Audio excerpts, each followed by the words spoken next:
Welcome to the GRG Podcast, the place for all your gaming news, plus hot topics of the week. Also, remember to follow us on Twitter at KMega4. I ran up a check, I might do it again. Enemies close, had me thinking they're friends. 10 toes down, I'll be free until the end. Crib outside the city, I don't feel safe in my hands. Took so many years, I'm just waiting for the wins. I'm in debt to no one but the one who took my sins. I do it for real, there's no reason to pretend. If I do it once, I do it again. Add it up, bankroll, euro, peso, add it up. I'm just doing me, everything is on me. Oh, you matter what? Add it up.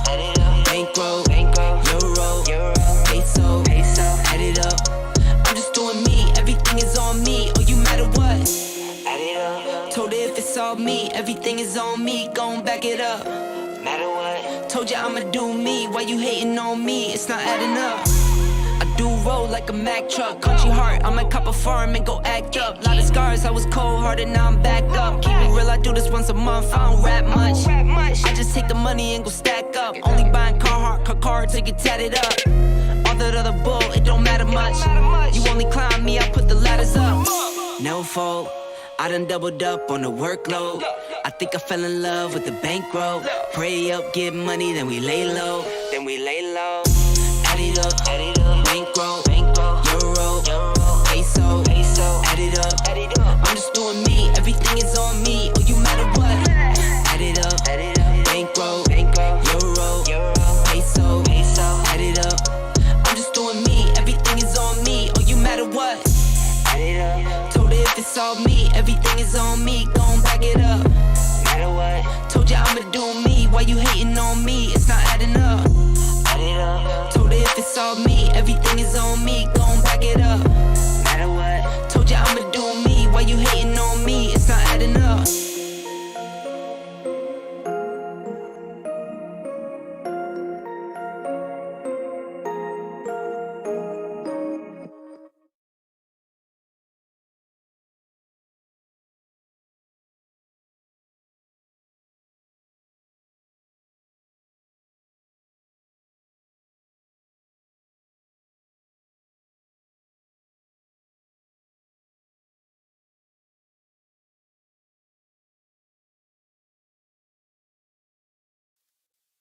What's up, everybody? The GRG podcast is live.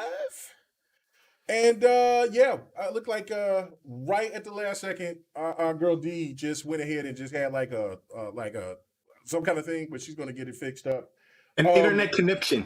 Yeah, something happened. I don't know. But yeah, thank you, Cedric H, man, right off the bat. That let everybody know, as I have to steal from my boy Xbox 448, that the party chat works, baby. Or the super chat. Did I say the party chat? The party chat always works. The super chat works. Thank Microsoft for that one. Thank Microsoft for the party chat. But anyway, Cedric H, thank you. He says, what it do, GRG crew? What's happening, everybody? Yes, please, if you don't mind, let everybody know that we are live. Share this out. Do all that. We have a lot to talk about, man. There's so much stuff that I can't even talk about everything that has been dropping this week. And it all kind of dropped at the end of the week. And then there was more information. There's something that I really want to get, I really want to talk about that I'm excited about, which is this Project Shaolin. That is like my hypest topic that I do want to bring up tonight, and then just everything else, man. And then the news that dropped this morning, man, about, and I didn't even get to see it until until this afternoon. And of course, I had to be late to the party. I'm like, did everybody else see that? Well, Megan, it was posted like 9 o'clock this morning. Oh, I'm not. But anyway, she's back. She's back. All right. So, you hear me? Yeah, I don't hear you. So you was trying to be. I had to disconnect and come back. Oh my goodness. 4K, good lord. Car in 4K. So you was I was getting my headset together. I know you can hear me though. Yeah, you can hear me. Now she wants to be anyway. All right. Without further ado, let's get on to it. D, what's happening with you? What's been going on? Nothing. Just working, trying to get to a Friday. Playing some Gears. without you again. You're right. Okay. You're right. Oh, Okay. oh. I'm gonna let you talk. I'm gonna let you talk. I'm gonna let you talk. Nothing. Just absorbing all the news, the Twitter streets. You know what I'm saying? Just enjoying it, pondering it. I'm glad to be here though. It's been a long ass week. So just glad to be here and get into the gaming news and such. Yes, trying to have some stress relief with a different version of stress relief, because there's only one version of true stress relief. And remember, people. No. It's that pants off, dance off. But remember, there's still some people out there that don't want to go ahead and get the stab, and so so we gotta be cautious. Stabbed. Oh, okay. Yeah. Anyway, so but you still gotta be cautious. But that is the ultimate stress reliever. Other than that, yes, alcohol's next. And then and gaming is definitely in the forefront, because that's definitely a good relaxing thing. Reading a book, drinking a warm glass of milk. You could ask, or tea. Or tea, but I think our boy Sir X-Men prefers warm milk with graham crackers. I think that's wow. Yeah, so I think that's what that he feels prefers like shade. I don't know for relaxation. But other than that, what's going on with you? You said everything has been going good, and I know that you played Gears. I apologize. I know it. Look. Okay, didn't I say it last week, y'all? No, y'all heard it here first. You did. But I have so many good explanations or excuses, that you want to call them, of why. Oh wow. Of why. But I will explain that after we get the rest of the panel introduced in here. So let's go on to PK. What's happening with you, brother? What's going on? What's happening? I ain't I'm tired. This week has whooped me. So whooped. I'm gonna be I'm a little under the weather right now, but we still here. We made it home. All right. Made it home. All right. Excellent. All right, and then Six Layer. What's happening with you, brother? What's been going on? Indeed. What a strange week it's been. It wasn't tiring for me at work per se, like DMPK, but it was very different. Very, very different. I don't know. This week was very odd indeed. But yet and still, the topics keep coming. News keeps coming, and there's lots to discuss. So let's just get to it, bro. Yeah, let's just get to it. All right. So and so for my excuse, okay. So next week there will be no GRG. And I'm happy as I can be, happy as hell, because for the people that's been listening or they've heard me mention it, is that I got hurt about almost 3 years ago at my job, or former job now, since I've pretty much been retired. And so anyway, it's been a long process. I got a back issue, and then I also have a tumor in my hip. And so it started off as the size of an egg, now it's the size of a softball.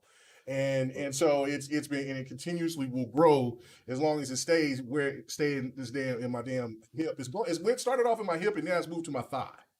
So anyway, regardless, because it's that big.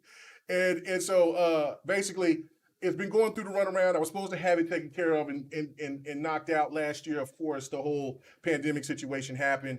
And then, of course, we still have pandemic issues now. And so it's been delaying. But without further ado, thank God, I get my surgery next Friday. So I am looking forward to that. So yes, there will be no GRG. I will definitely, and I will be happy about it, because I'll finally get something done. That's the first step to the big, long journey that I gotta deal with. So just letting you guys know that. But I've had to go to a lot of doctor's appointments and stuff. And then, of course, I still have to deal with my mother and do some other stuff. But I did have some time to game. But when I looked for you to game, you was not around. So I mostly just played a lot of Far Cry 6, which I've fallen in love with. So shout out to Sleepy Goblin. That game is pretty damn solid. So that's my excuse. That's what's going on. So I do apologize. I did see you streaming, and I was going to hop on, but then I looked and it said the stream was over with an hour later, and I said, well, damn, she had to. And I don't know how long did you stream? See, that was like an asshole. Like, oh, you wasn't there. You got medical shit and whatnot. Well, no, I mean, Damn. it's Nah, all bro. good. I Nah, mean, I feel bad. no, He feel got you in bad. the feels, huh? He got you in the Don't feel feels bad. now, right? Don't feel bad. Damn, I feel Don't like an feel bad. asshole. Nah, it's No. too late. I Oh, can't. no. No. You're Oh, by getting the the way, feels, there's and gonna be a that's live that. person tonight, folks. It's just a kind of podcast. Some of these topics got a dude feeling some kind We of gonna way. be messy? Oh, yeah, we're we're gonna be have to messy be. tonight. We're We gonna have to. There's no choice but to be messy Forewarning. with these topics. Yeah. You know Forewarning. I If you're love not the into the mess, messy, child. You know I love the if you're mess. not into the messy, I Look don't know how what to tell you. exotic he got. No, she's not for the messy. Yeah, whatever. There's other No, I podcasts say that's I out there love the that mess. might be more tender, but No, tonight it's gonna be messy as I hell. say you know I love the messy. What up, Derek Griggity? Okay, good. Nah, that's all. That's all. Bring it up. Speaking of messy, look who hops in at the right I time. know There's at the lots right of messiness time. to discuss, Derek brother. Griggity, yes, one of the messy of the new generation of Xbox gamers out there, man. Big shout out to him, man. Love the success that you're What up, doing. Dirk Griggity? You're doing everything, man. It's I fantastic. wasn't talking about him, but it was some dirt all the same. Oh, okay. Well, that's all The right. legend is in the building. You see me. You see Oh me. yeah. Oh yeah. You see me. No, Let's I get didn't see- grimy. I didn't see you. Let's I get didn't see you. grimy. You're gonna get Capone grimy. Noriega status. We're gonna get grimy. You're gonna get grimy. Brooklyn, let's go. Oh shit. That's Okay. right. Bridge on my back. Let's go. All right. So what's been going on with you, Lemon? What's been happening? Life is good, son. Just out here doing what I do. You know what I'm saying? Loving that GRG chat. I see the cannon fodder today. It's crazy. Yeah. I see it. Yeah. I see it. Free smoke for everybody. Let's talk about it. All right, let's go. All right, so well, let's just get started right now off the bat because yes, Dirk Griggity and 108 is in the building now, so it's about to get right. But we're gonna talk about something right here. The first topic is Princess always Princesses is gonna come for me. no, my goodness. Grand I Theft Auto. welcome it. Oh my God, Grand Theft I Auto. welcome the smoke. Oh Lord Jesus. Okay, Grand Theft Auto trilogy is coming. Day one to Game Pass. How big? Oh yeah, if this is the very first topic, then you know what tonight's going to bring. Tonight's going to be ignorant. Hold on. Yeah, I got to revise you. It is not the trilogy coming to Game Pass. It is San Andreas coming Oh, to Game Pass. I Didn't I gotta- tell you, okay. Sid? I have- Didn't I tell you? Yep. Oh, so it's not Not the all trilogy. three. It's not all sir. Okay. It's not all three. So it's just San I do got Andreas. comments to say on that. Is it the remaster or is it just? Yes. Okay. No, What's name is on yeah. backwards compatible anyway. You can play But it that right one was now. trash. It just doesn't look That good. one is trash. No, it looks good. It plays like trash. Oh, okay, yeah, okay. So because I I'll go on haven't record played it I in don't so know long. what kind of black and white TV you working with. It don't look Sir. good Oh, either. okay. Well, I'm glad that y'all corrected me because I was over there like, well, There's no. okay. Nah. All right, so this one is Tried coming it. to game. So well, let's first off talk about the trilogy, right? Okay, is the trilogy okay? So what do you guys first think about the trilogy coming out? Because I know a lot of people is anticipating Grand Theft Auto 6, but it's the trilogy. Vice City is one of my favorites. San Facts. Andreas is a good one. Same. Yep. What was the other one? Three. Three. Just Three. Yeah. 3, and I That's true. didn't play 3, so I never played 3. Somebody So- shut the host mic off. Oh no! I'm about to get more smoke later on. Don't worry about that. okay, You so- have to make a Grand pass. Theft Auto 3. I Listen, didn't play 3. I violated worse, so just let him pass on that. Trust me. Can I get a pass? I played and Trust me, he beat deserves. Wait till you hear what I gotta say. Lot of mercy. Vice City and San Andreas, but I did, I played 5. Oh, well, okay. That ain't saying much. Wow. D, what do you think about this off the bat, and then also about this situation that's going on with the San Andreas remaster coming to Game Pass day one? Where you want to go? I said D. Oh, D. Yeah. It was quite a shock, to be honest. I'm gonna keep it real. I don't know how to feel about it because I was talking shit. Like, I'm not buying this shit. But the game that I really want to play, I don't have to buy. I'm gonna keep it real. But I feel like this is a test. I think Rockstar is testing the waters. I think they're just like, yo, if y'all will buy Grand Theft 5 for the fourth time, third, fourth, whatever the hell, let's just say people won't buy the remasters. I think they're honestly testing it. how far they can go with it, but neither here nor there. I don't plan on buying the trilogy. I plan on playing San Andreas and Game Pass and Grand Theft 3 on PS Now because it was given to me. If I'm concerned about the music and some of the stuff that's on Grand Theft, the Grand Theft trilogy, because a lot of people that haven't played it, like the commercials, the humor was very different Oh yeah. in the early 2000s. Extremely. So you saying that different. there's going to be some cancel culture popping off? I don't know about that, but I know there's gonna be with systems having DVR. That's the original cancel culture game. Wait, yep. Yeah. There's gonna be people are gonna be shocked because there are a lot of people on my timeline that's like, I never played the trilogy. I was 2 when it came out, and I'm like, oh, okay. Oh no. So there are people that are just like, this is great because I never got into it because the controls are old. So it's going to be interesting to see because the humor is different. I'm concerned about the music, if it's going to be the same. I already have the trilogy on PS4. If it's some garbage, I'm going right back to the trilogy on PS4 because the remaster, quote unquote, of San Andreas on 360 was the iPhone port. No vibration. Yeah, everything was fucked up. That's a lot of stuff. Yep. It was missing so much stuff. They cut some parts of it out and they changed like the menu and stuff, which was cool. They put checkpoints, but even that for me couldn't save it. I haven't beaten it because I was just like, I can't take this. And if you play San Andreas, like it, your controller vibrates when there's a rainstorm, when you shoot a gun. So it's really immersive and none of that was there because it was a mobile port. So that kind of killed it for me, but we'll see. It is at no cost to me, so there's literally no reason I shouldn't be playing it. People have already preloaded it. I am ashamed to say I'm one of those people.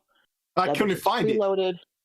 No, it's somebody DM me a link, please. Yeah, it's in. I had to do it in the, and I'm gonna be real with you. When I looked it up in the Xbox app, I put San Andreas. I had to go down maybe 25 listings before I found it. What? It's not on the top. You have to scroll down. I would get zero results. I don't know what's going on. It was. I had to scroll down. So somebody posted a picture of it, like downloading on their like they were serious. Yeah. I'd heard, but I wasn't there yet. But because there was a point where it was just like, oh, it's coming to Game Pass, and then GameSpot, whoever posted that, the link was a 404. So we were like, did they announce it early? Right. The Game Pass account didn't say anything, but once the Game Pass account was like, hey guys, guess what? I was like, oh, okay. I'm not sure why PS Now people have to wait almost a month. That doesn't make sense. I don't understand why I don't know why. There's a reason for that because people spend money for exclusive time and everything else. That's all. Interesting. That's all. Yeah, because Grand Theft 3 is coming the 7th of December, and San Andreas is going to be in Game Pass 11/11. Right. Well, now could it be because that version, that remaster version of Grand Theft Auto 5 is coming to PlayStation, or is it already available for PlayStation? It's coming to both systems next year. It's coming to both systems. Xbox too. They just showed it at the show. The marketing worked. Exactly. Because people all the time were like, oh, it's only. I was like, Rockstar's not messing on that money. It's coming the marketing to both. worked because I thought it was just coming to PlayStation. No.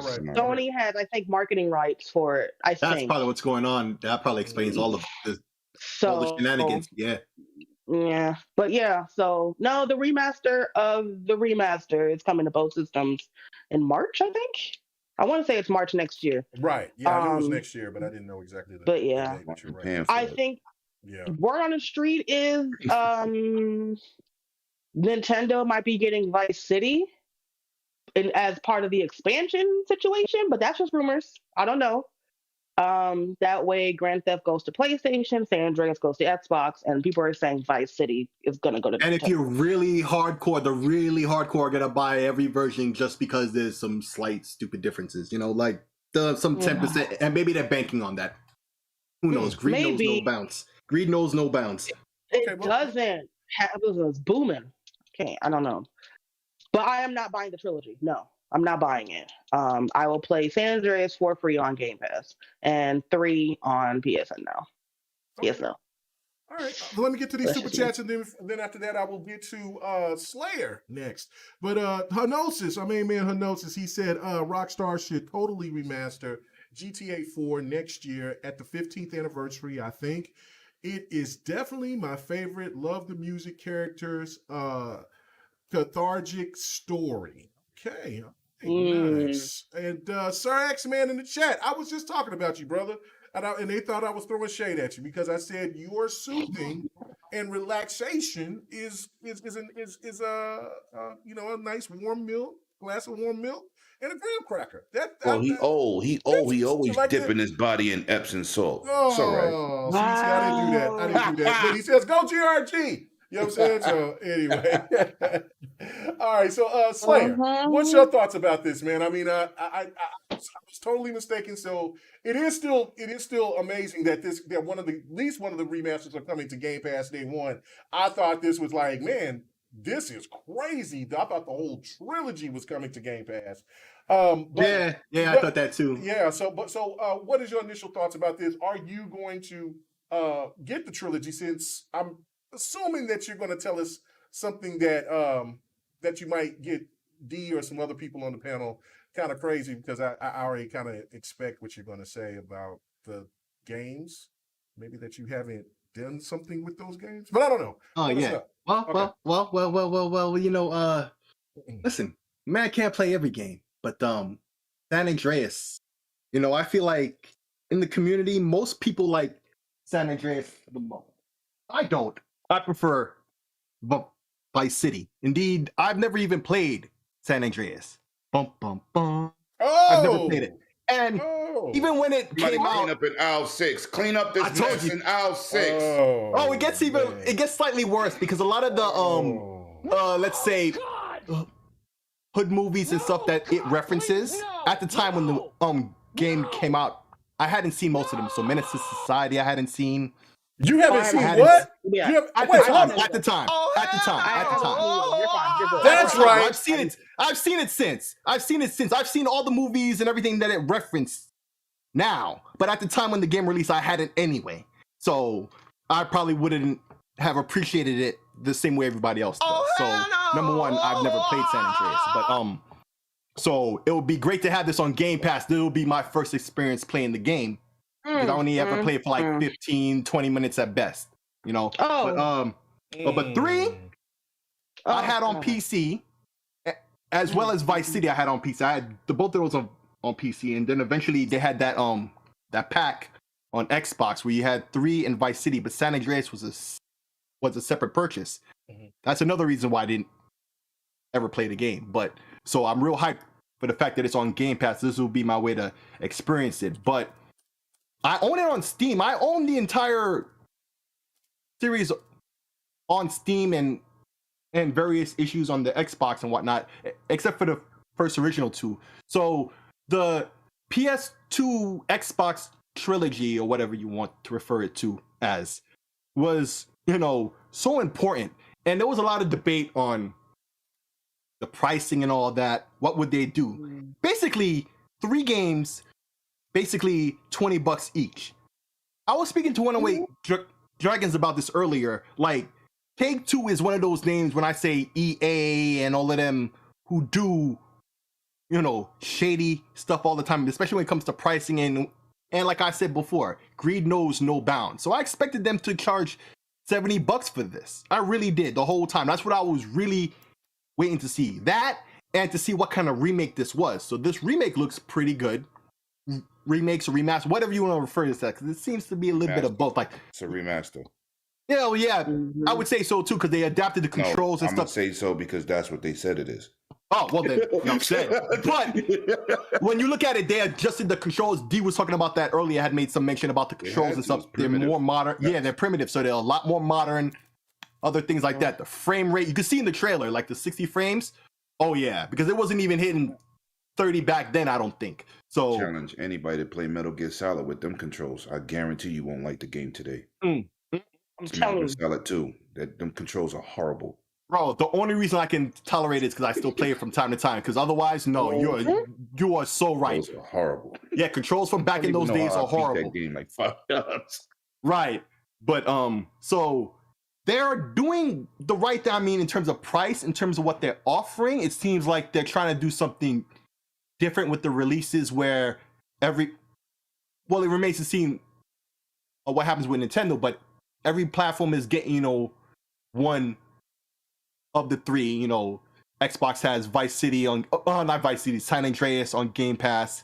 Vice City is rumored to have, affiliation with Nintendo. We'll see how that shakes out. And then PlayStation now gets Grand Theft Auto 3. But even the dates of release isn't, the same day. So me personally, like I said, I have it on Steam. I'm waiting for it to be released on Steam, this whole collection. And I'm waiting to see if there'll be a discount because I've owned the older games. They've done that many times on Steam. If you own older games, you get remasters for less. Definitely want to get that. And plus, I'm getting that Steam Deck. I would love to have those games on portable. But yeah, man, I can't wait for it to be on Game Pass, man. I'm definitely gonna play San Andreas finally. Nice. So yeah, that's what I think. What about you, 108? What is Well, now that we know Six Slayer's Grand Theft Auto history for the last 20 minutes. Whoa.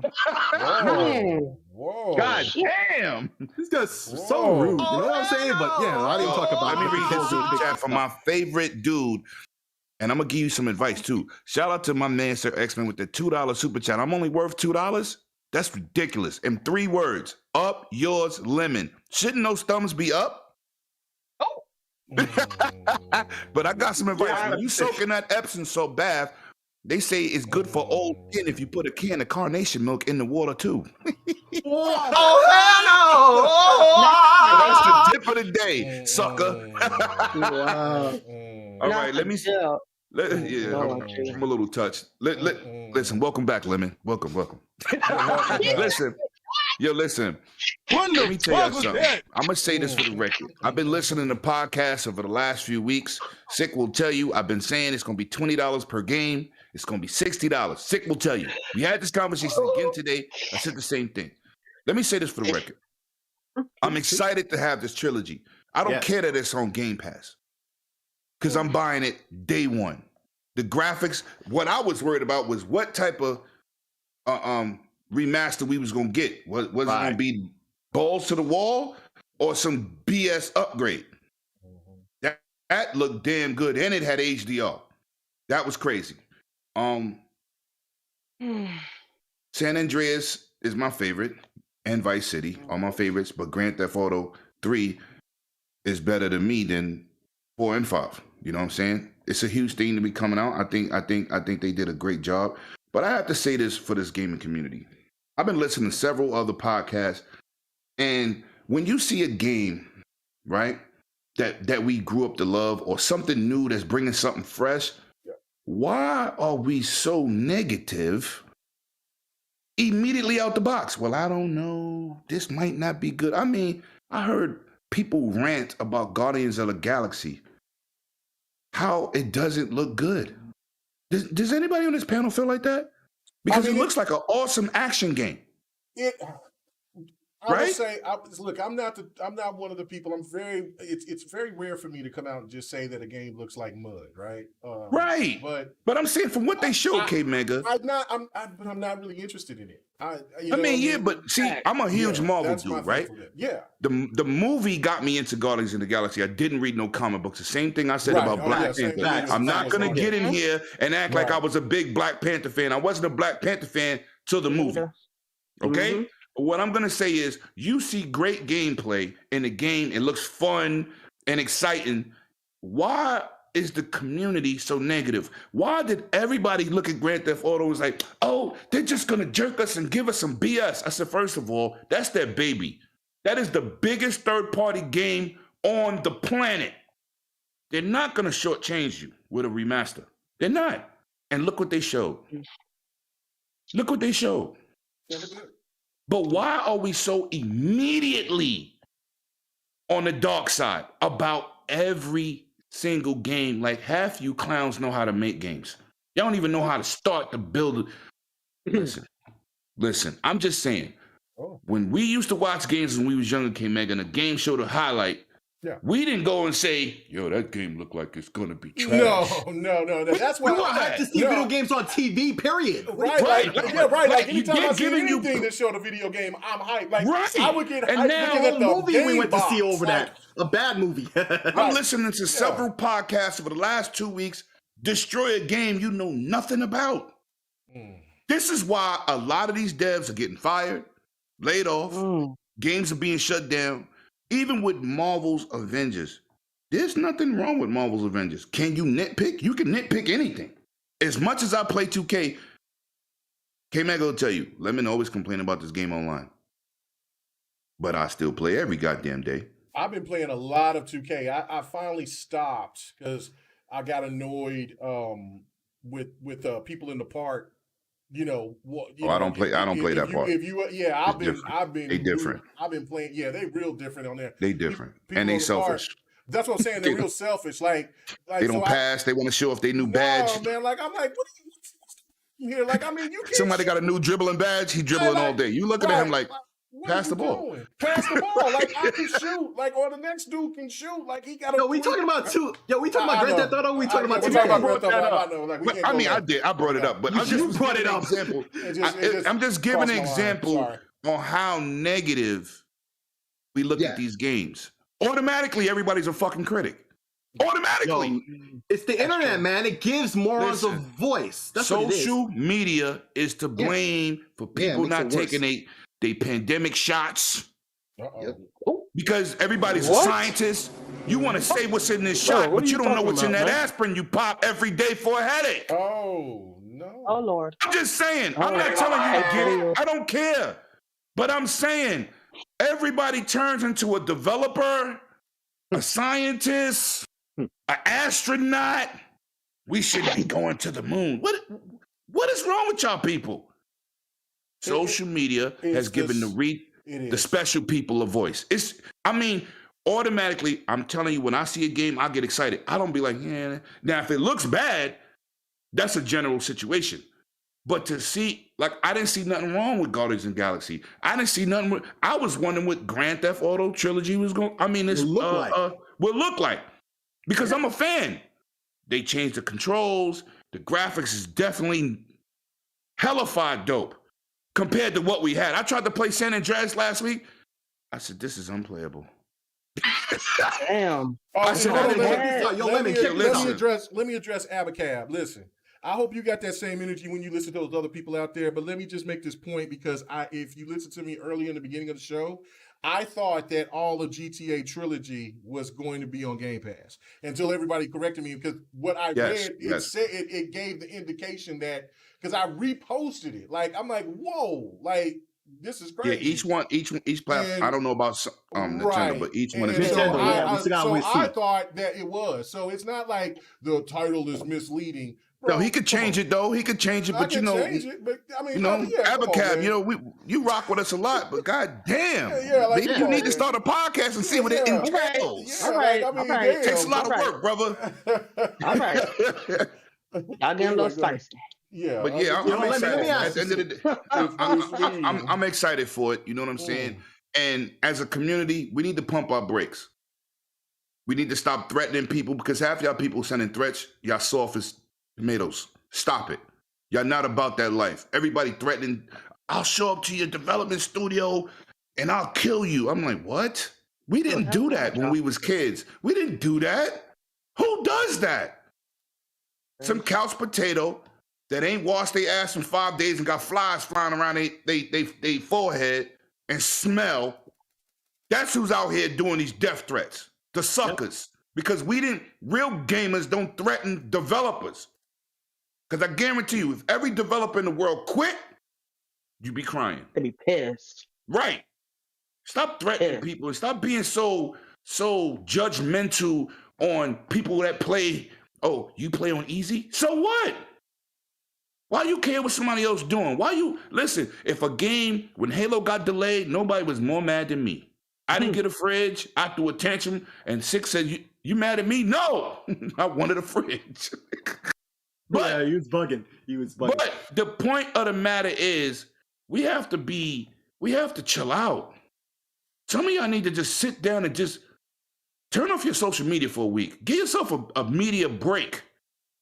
Because it's horrible what we doing to these developers and just things in general, man. Just misleading people on Twitter making up.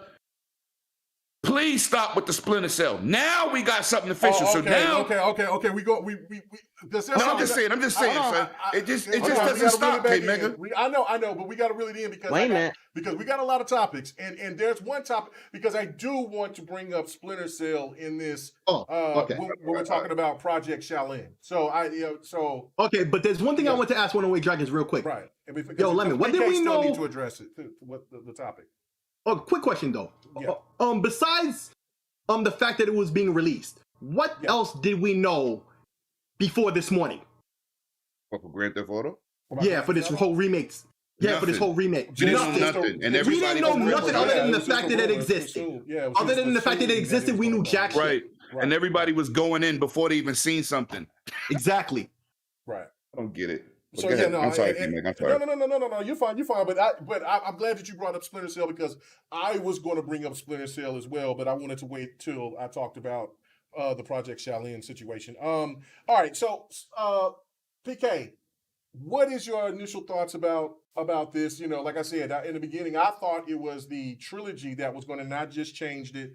GTA game on Game Pass. You know what I'm saying? Because I don't want to mislead people, but that's what I was assuming when I read it earlier today. But what is your initial thoughts about this? Are you going to get the whole trilogy? Are you a fan of the GTA franchise? That is something that I really don't know if I've asked you or not. What do you think? It just depends on how well it's made and what kind of features it come with. But I think it's a good thing it come to Game Pass again. It's kind of like a ongoing thing, an ongoing theme. I mentioned this the other day, some Knights could come to Game Pass or the Suicide Squad could come to Game Pass day one. There's more and more of these titles are finding a home. I mean, the game director at Turtle Rock Studios talked about the importance of Game Pass, especially for multiplayer games. You want to fill your lobbies up with as many people as you can, so you put it in front of 20 million people. That guarantees that at least a lot of them that may not have tried it will be on that game. Thanks. So, even with that being said, GTA, there's a lot of people that weren't alive when San Andreas came out. So, they finally get to experience that for the first time. It looks like they cleaned up a little bit, but again, I don't know how all of them are going to play. It doesn't mean I'm going to like them all. I mean, to be honest, I hated 4. I wasn't the biggest fan of 4 either. I don't like 4 either. Shout out to her notes that love 4, but I wasn't. I'm the odd one out. That was the like first 4. one I completed. I got this the 2 side quest missions or those packs. Oh yeah, dude, that doesn't mean it was a bad game. That don't mean it was a bad game because that's just not my favorite. Yeah, it just wasn't. Oh, it's not my favorite. Vice City is my favorite, but I've never beaten Vice City. I've beaten 4. That's ironic. Hold on. It wasn't the best for me. Not only did you not play San Andreas, you didn't even finish the game you claim to be your favorite Vice City. Yo, stop it. That's right. That's right. Doing it. That's right. Oh, that's why I bring it up. It's true. No. It's mad. He said no. He getting his smoke. Rated E for everybody to smoke. Oh, it's deserved. I didn't beat it. Oh, how? No. Okay, all right. Bad controls. Hey, the bad controls, man. You know the part where you go with what's his name? No, there's the part where you go to what's his name house and you have to kill mad dudes and you take control of the house. Yo, the controls are so bad I couldn't do it. Hold on. Sick. Just stop talking. Don't listen. Act like it didn't happen. Bad controls. What can I tell you? I love the game. Bad controls. So now if they fixed it, I can beat it. You're all alone. It's okay. I like 4. That's the first one I beat. And I never beat Vice City, but that's still my favorite. It's about the music, the ambiance, the 80s, whole 80s thing. He keeps talking. Get him, D. Whatever. Did you at least do the bus side thing? Yeah. Oh, did you sure? I also did the pizza thing for the health, the pizza delivery thing to get the max health or whatever it was. Oh, okay. Okay. I'm about to ring your ass out. You All ain't done right. the She was bus checking time. your That's receipts real quick. She was checking you Boy. hard. Lord have She was mercy. checking the pizza thing. The pizza thing is not easy. Bad control. Yo, Remember, I She said was she- like, she checked his receipts real quick. mm-hmm. What do you mean? it's an old code, but it checks out. All right. Oh, you know Oh, what? You know what? Our girl here is in here. You know what I'm saying? A big shout out to Soldiers That Game. You know what I'm saying? Miss K, checking out on Twitch. Appreciate you so much, man. You know what I'm saying? Much love. One of my favorite gamers out there. Always. Universal gamer too. Always. Universal. And you pull up, she put you down. Facts. Yes, she's serious. So, you know what I'm saying? Yeah, what's good with you?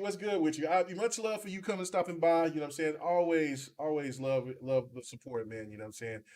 You know, she is one of the real inspirations for me to where this is just real quick, so we can move on to the Inspiration. She next make you topic. want to wear lipstick? No. Inspiration Oh, all for right. me to go and try to pursue Delilah and Infamous to come on to the show when we first started GRG, because I knew that women of color needed to have a voice in gaming, and you know what I'm saying, and I knew, seeing the way that Miss K always, you know, was here, and then she was there because she didn't feel like the representation was right, and I was just like, no, I that voice needs to be here.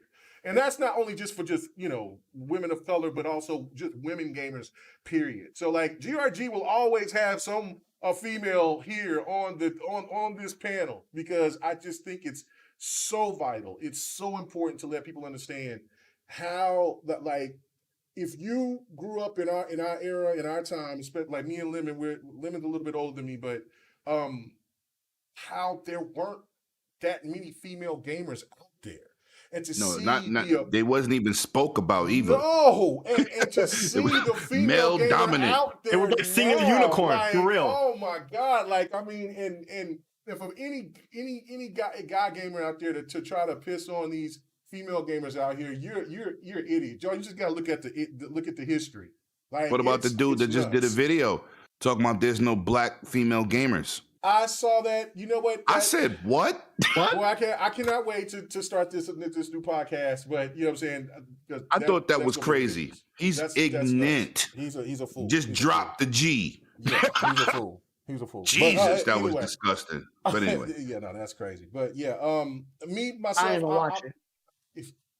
I'm excited for I'm excited for it because I do love Vice City. Vice City was my favorite one. I may have played 3 because, you know, I've rented games and stuff like that. So, but I never bought it. So I claim that I never played it because I know I never beat it. So I may have ran through 3, but it was Vice City that was the game that made me lose my mind for Grand Theft Auto. Facts. And then I played Straight Miami. Yeah, and then because it had that Miami Vice field vibe, and it also had that Scarface. Yeah. Oh, yeah. I can feel it. Yeah. In the air. I'm not gonna be mad. I'm not gonna be mad about the soundtrack because I don't think they could do that. Bring all that music back because of copyright issues. Right. But listen, when we played it back in the days and we heard these classical songs. Mm-hmm. Oh my God! And each Grand Theft Auto has songs that match the era of what they're focusing. Yeah, that's what's awesome. Hard. But yeah, no. I hope they keep Apartment 3C. That will be nice. If they keep Apartment 3C. Ray G4 said that he wants that hot coffee. So I don't know. I think hot coffee is dead. You better just get the original. I think that hot coffee might be gone, brother. But well, if you need some hot coffee, we get Lady Infamous to make you a cappuccino. Facts. Yeah. Shout out to she's the expert. Yeah, she's the coffee expert. Shop. Yes. That's the only hot coffee you're gonna get. Anyway, all right, let's move on. Okay, so Game Pass didn't meet expectations of hitting 48% last fiscal year, and instead hit 37%, which some are suggesting Game Pass subs are, or some are guessing that there's the Game Pass subs are a little bit over 20 million.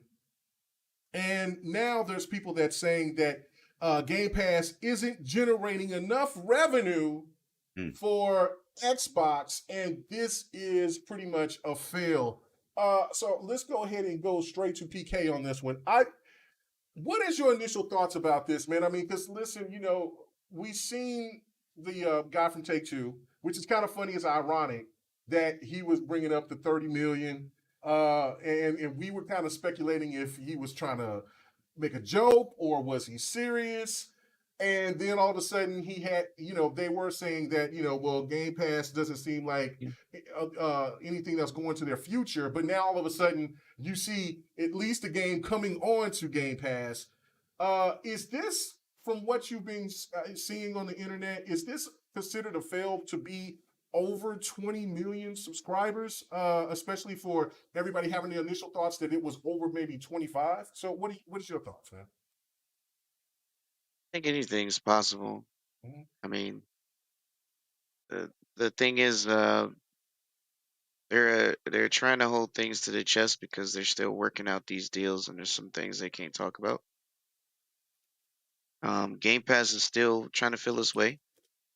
I mean, it's not like they have the formula set in stone. There's still some discovery that needs to be done. But I think it's very possible. It could be any of those numbers. But again, until Microsoft comes out and officially says this is what it is, it's all speculation. Anybody can say what they want. Doesn't mean we need to believe what one person says. Unless that one person is getting a paycheck from that team that works on that particular product, they can't say anything. So they can say what they want, but you can't believe. It's not necessary to believe anything they say just because this one person says it. I mean, but at the same time, I mean, if it was successful, look where we're at. Look at how many games just jumping on there out of nowhere. If it wasn't bringing success, the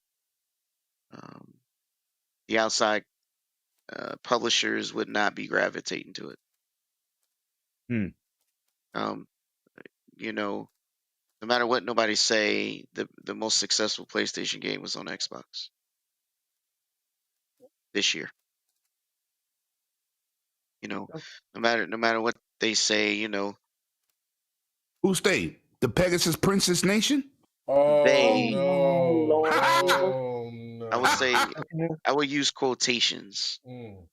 They, the people that like to whine and cry, but they don't play games. Their best pocket watch. They also pocket watchers. Their favorite game is actually Twitter Space. Ooh. Yes. Oh my God. There for 14 hours a day. If they had a gamer score for Twitter as much as they talk, they'd be in the 2 million right now. They don't believe in gaming trophies. All platinum trophies. Platinum trophies. Everybody else does Mario achievements. Mushrooms in the crib. Facts. Every other platform does achievements. They do trophies because they just want to be different. That shit is crazy. But anyways, I said even Switch gets achievements. Like, geez. Yeah. They do? Yes. Oh. Yeah. They call them achievements. And like achievements is coming. Achievements is coming to Nintendo Nvidia for too. Their reward system, because I got to buy me 2 characters for Smash Brothers this past week, even though I got my head. Did you buy some skills? No, listen. Because I didn't either. At least I did beat Yobi from my head in Smash Brothers, but you know what? Overall, but I did beat Yobi twice. I think I got two wins. I think when we played Smash Brothers last week, and I didn't see PK anywhere. So yeah. So that you always conveniently never see me whenever you own that game. Look, Fight Nights every Nobody want to play. Nobody don't want to play the expert. Let us grow up first. No, He always like, Lemon, want to play Smash? Want to play? I don't want to play PK. No, but you know what? PK did teach me how to play. He makes it sound nasty, and it makes me like cringe because he says he did make me understand the game. You want to smash? No, motherfucker, I do not. What are you talking about?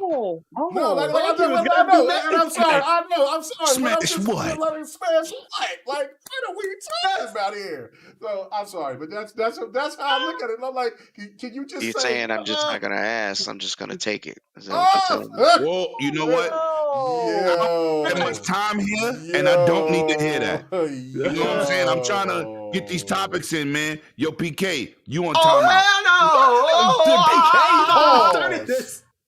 He said he gonna take something and nah. Okay, all right. So please continue talking about the topic about Game Pass. I will not talk about Smash Brothers. Like game ass. I'm taking it. Game ass. Oh no, my God. Oh my God. Oh man. What the hell am I getting? Oh my God. Okay. Let's reset. Okay, so PK, I'm sorry. Yeah, he said it, D. I'm just adding DLC to the joke. Okay, big all D at that. There you go.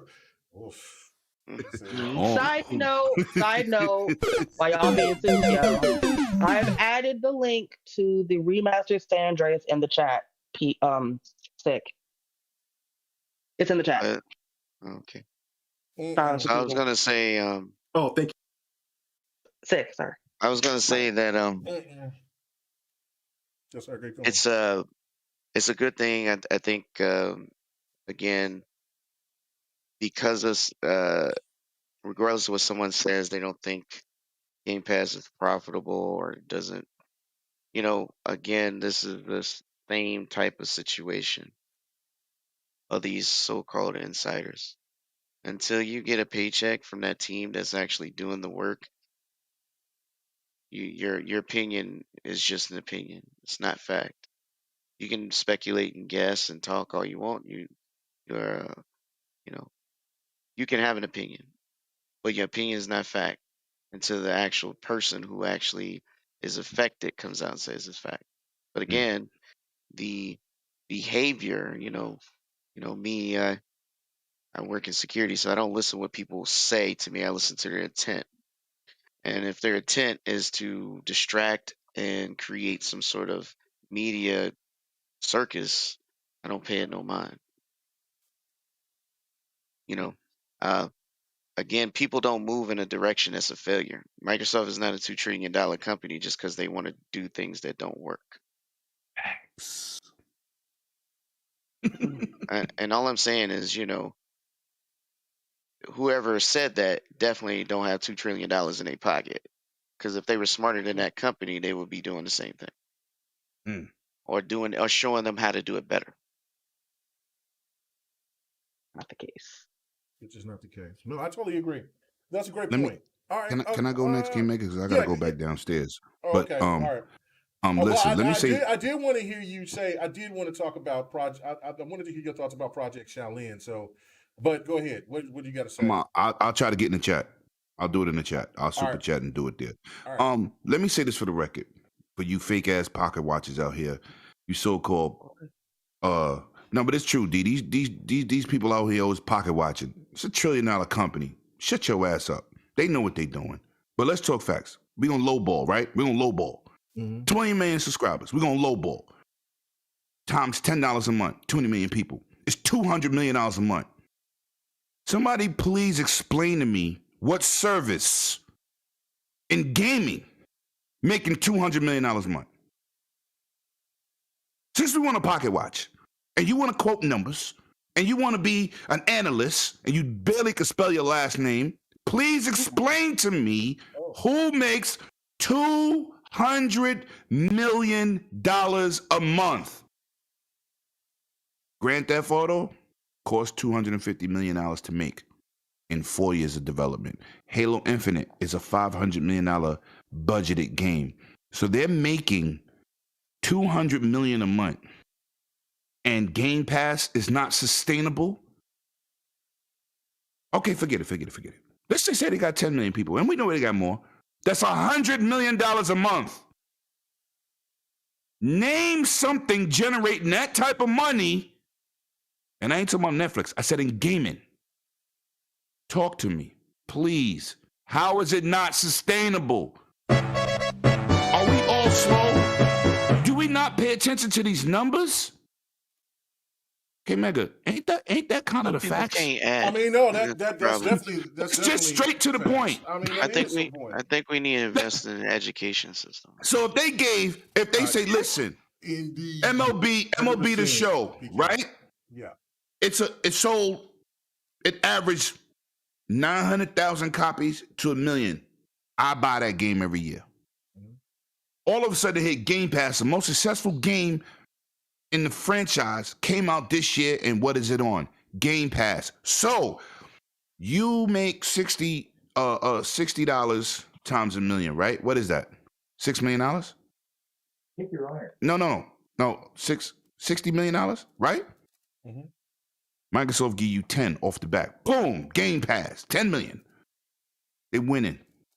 They got more people buying these packs. They got more people in these modes, more people playing online. The most successful game in the history dropped on Game Pass. Marvel's Avengers struggling. Has some quirks, has some issues. PK brought a lot of the issues to me. I said, well, I don't care. I didn't really care that much. PK was really avid. Now the game is fantastic. They slotted in the Game Pass. And I didn't start. I continued to play the game through all of it. Right. You had your complaints, which I respect, because at least you plan it to see. Yeah, I bought it. I stopped playing and then because PK scared me. Yeah. Like, no, everybody on the internet scared me away from Avengers because I played it.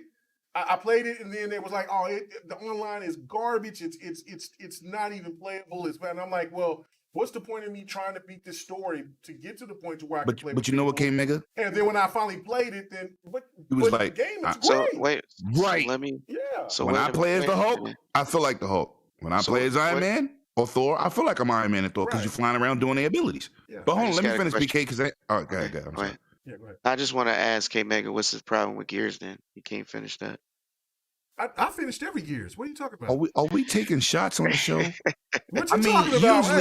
Usually, story mode, if you want to talk about the multiplayer, no, I am never ever capped about me being a Gears multiplayer. Teasing. Oh, okay. I thought you were talking about the stories. I'm like, boy, no. I'm just trying to bring it up because you keep on telling you gonna play with her, and I keep telling her she'll never show up. Okay, you'll never show up. Okay, but you know what? I gave my explanation. I gave my explanation at the beginning of the show of why I didn't play with her this week. You know what? You could do this in a party chat. Right. Nothing with the topic. And let me finish so I gotta go. The people who's listening, they family too. So hell no. You know what I'm saying? Goddamn. Next week I get my PK. Next week I get my goddamn surgery. I get this tumor taken out of my goddamn hip. I'm ready. Shit. So yeah. Conveniently not around to play Smash too. I get you. Yo, listen, you two. Play Smash next week. I'm about to steal your asses. Hey, stop it. You know what, PK? Play nice. Next Sunday, this coming up Sunday night, right? This coming up Sunday night, I'll play Smash Brothers again. He can't. Why? Yeah. Why? Because we're doing game night. We're doing Aliens Fire Team. He can't. Man, he better do double duty. Oh. Better do double duty. Get them fingers working. Because look. I tell you what I do. No.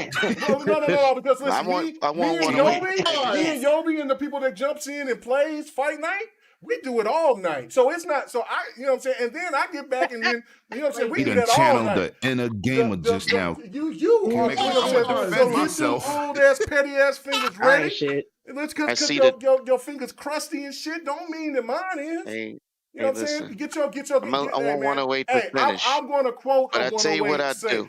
I'll let you play my 8-year-old. Leave me Mega alone. I'll let see what you you play did? my 8-year-old, and if you can beat her, then you can see me. I will put ass easily. Yo, D, he pulled out the kid card. You see that? It's getting messy. I don't care. He talk about bringing kids. She come bring her little ass over here. She gonna get dealt with.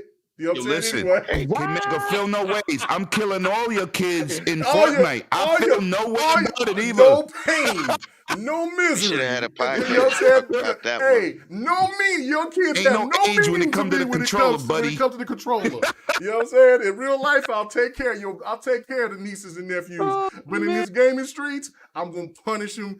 Punish him.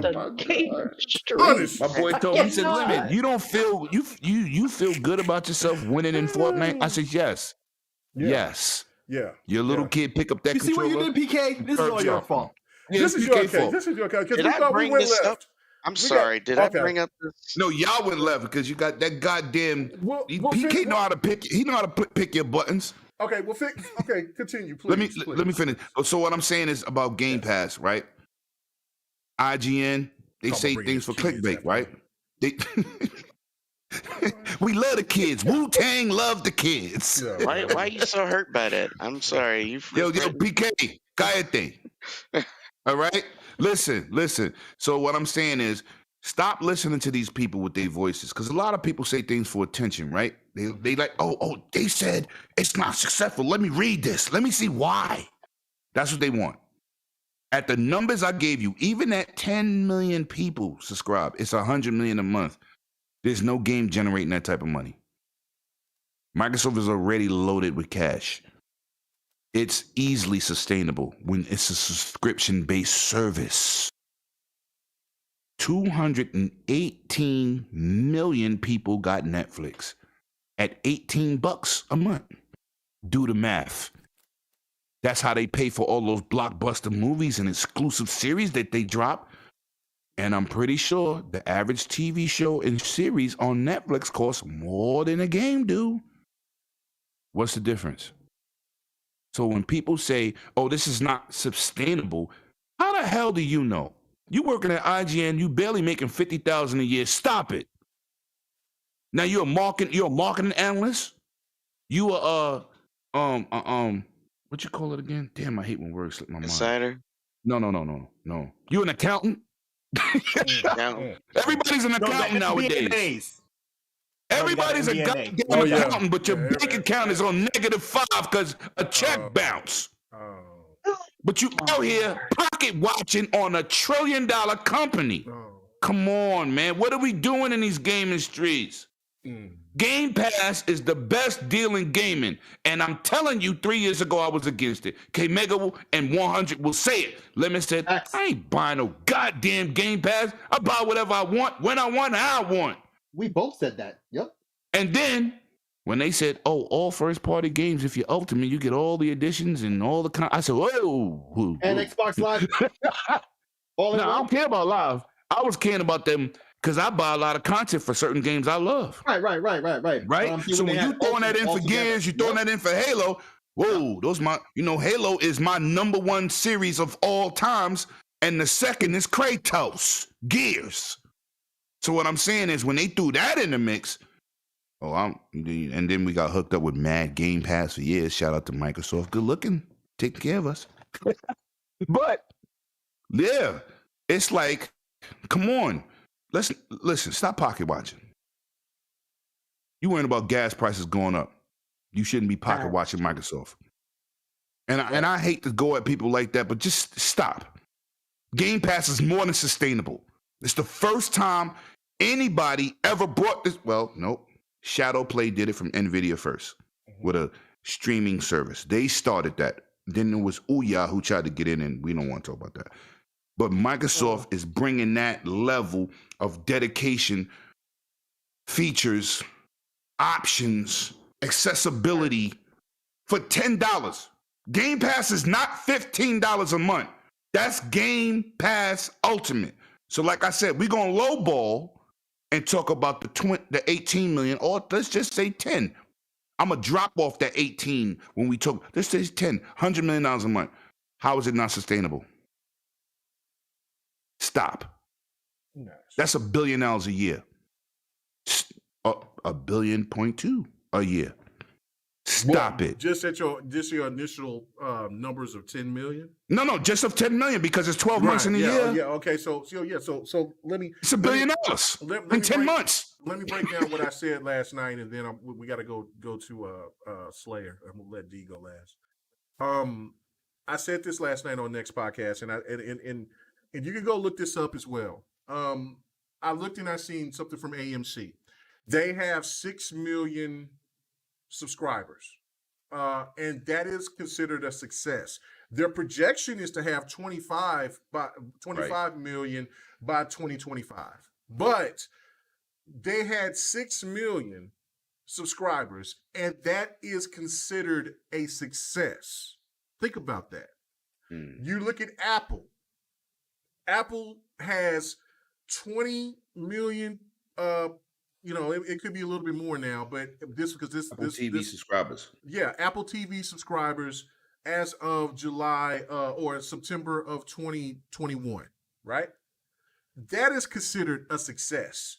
Now at $5 a month. Right. Now it looks a little now the one thing of it is that people are saying, the only question that they're saying is because of the fact of how many people are on Apple. Like Apple is got billions of phones and things like that. But and there's another question about like price point or like what they're paying their employees and things like that. But that's looked at as a success. So think about this. Game Pass doesn't have the reach as movie theaters in the United States or what Apple has in touch of, when you talk about reach. So when you look at it for just Xbox being in a gaming space and having over 20 million subscribers, how is it that everybody else can talk about every other entity in entertainment and say that's a success, but there's fanboys out there, there's stands out there that keeps trying to tell you that 20 million is a success for Xbox, when in all actuality, they were trying to hit a limit. They were trying to hit a number of 48%. They missed it by 11. The only reason why they missed it is because of the fiscal year situation, because they thought Halo was going to drop last year. Remember, fiscal years doesn't go fiscal years start in a different It goes by 3-month brackets. Right, yeah. It doesn't go like a normal year. No, like it's not a year, right. It's different. Right. So a fiscal year is it's not a calendar year. Right, it's not an actual calendar year. Right. So if you just think about it with common sense, it just shows that they were expecting Halo alone to get that 11%. And that is substantial. That just tells you how big Halo is going to be. Because now you're going into this year, and not only that they got Halo waiting for you, they got Forza Horizon 5 right before. Sexiest last gen game ever. It is going to be insane. that right there, like their expectations of 48 cents is going to be obliterated. So you got to put that into the equation as well, and stop listening to people trying to do like rough math, because like PK said, people need this education because they're losing it. So Slayer, please, help educate the rest of the people out here, because I just had to make that point, because I don't think a lot of people really thought about that.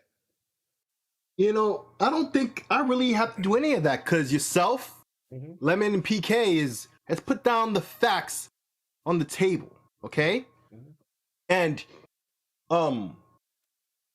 every man has a right to an opinion, but no man has a right to be wrong in his facts. Oh, okay. Ooh, say it again. Say that again. I'm about to get this tattooed on my body. I'm about to quote that, get it tattooed. Are you talking about K Mega? I just want to know. What? About his smash. Yo, K Mega, ignore him. Oh, Lord. Man, shut the fuck up. He don't even have energy tonight. He sounds like he's asleep. Ruining the moment.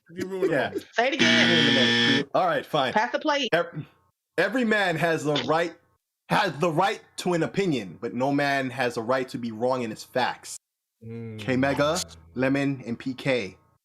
haven't said anything but the facts. Okay? There is no room for opinion because we have very few facts. We don't even know if any of this is true. It's a rumor. And even if and you see what Lemon did. He lowballed it by such an obscene amount, and his point still stands. They're printing money over there with Game Pass. What are you talking about? The money they gotta put in, right? It's like you're going to Vegas and you know the code or whatever to the slot machines where you put in a coin and every time you pull the thing, you're getting paid. That's what Game Pass is to Microsoft. Whoa. It's getting better and better every time they pull. They're getting more and more every month because there's more people on it. What to do There's with more Dirk Griggity? reasons. Talk your shit. There's no shit. There is no shit. That's the whole thing. And that's my whole point. This is all facts. It's not bullshit. It's not opinion or rumor. It's facts. They're making crazy amounts of money every month. And they sharing it. And they're sharing it. And this is why they're making that money. It just continues on. It's self-perpetuating. It's more than that. Because it's excess. And that's the money they're making. The profit. The cream off the top is all cream. Finish him. What are you talking about right now? It doesn't even matter what the specifics are. If it was 37% or 48 or 57 or whatever the hell else number you want to pull out of your ass. They're making this money. What are you debating about? Lord have mercy. I know Sony like this. How could we do that? Oh my God. Let that boy preach. Let that boy preach. Remember when Sony used to have every E3 presentation used to begin with a whole business flow chart thing about look at all the money we made this year over last. Every E3 from Sony used to begin that way. When the last time they did that, though? That man. Let that man preach. Let's have church tonight. Friday night we have a church. But Microsoft doesn't have to even do that. But people come out with these little and look at and here's a little bit of opinion. It's like the smell of it. It came from IGN, right? It came from IGN, if I'm not mistaken. Yes. Like, it smells wrong. The whole rumor smells wrong. It smells of you want to downplay the situation. That, they didn't make as much as they thought they were going to make. Are you kidding me? Hold on. Sick, I got a question for you, my brother. Yeah. There's a paid subscription service of IGN. I bet you they wish they had those Game Pass member numbers. Oh my God. Pardon. Can you say? What was that? Say what? Say it again? Okay, you're going to have to repeat that. You're going to have to repeat that. Hold on, what? I said IGN has a paid subscription, and they wish they had those Game Pass numbers. Because nobody goes to their website anymore. Maybe they would report YouTube. real news and stop frauding the public and these clickbait titles to get your attention. I'm just saying. Oh, Lord. Ain't nobody paying to see Madden get a 9? Got time for that. Maybe you forgot. They have a website. You can pay for it and get, I don't know what now, higher quality video. I used to be what they paid for. Right, Lemon? Money? Like back in the, like 20 years ago we did this. Yeah, they did that 20 years. He's right. Where you can get higher quality video. Yo, Digital Foundry do it. If you want the original source, if you pay us $5 Patreon, you can get the original video in the highest quality. Digital Foundry does it today. Right, and that's the point. That's how far they have diluted. They're just another YouTube channel, a crappy YouTube channel. They need the YouTubers to make them relevant. Wait a minute. Hold on. Let me throw some more nuggets into this pot of just fuckery. Listen, Crunchyroll is considered to be very successful. Yes or no? Oh yeah. Hell yeah. Yep. How many subscribers do you think that Crunchyroll has? Give me a guess. 10 million. I would say 10 million. 10 million. It got to be lower than that. It got to be low. 10 million. More than these skills I'm looking at on his gameplay, that's for sure. Okay. I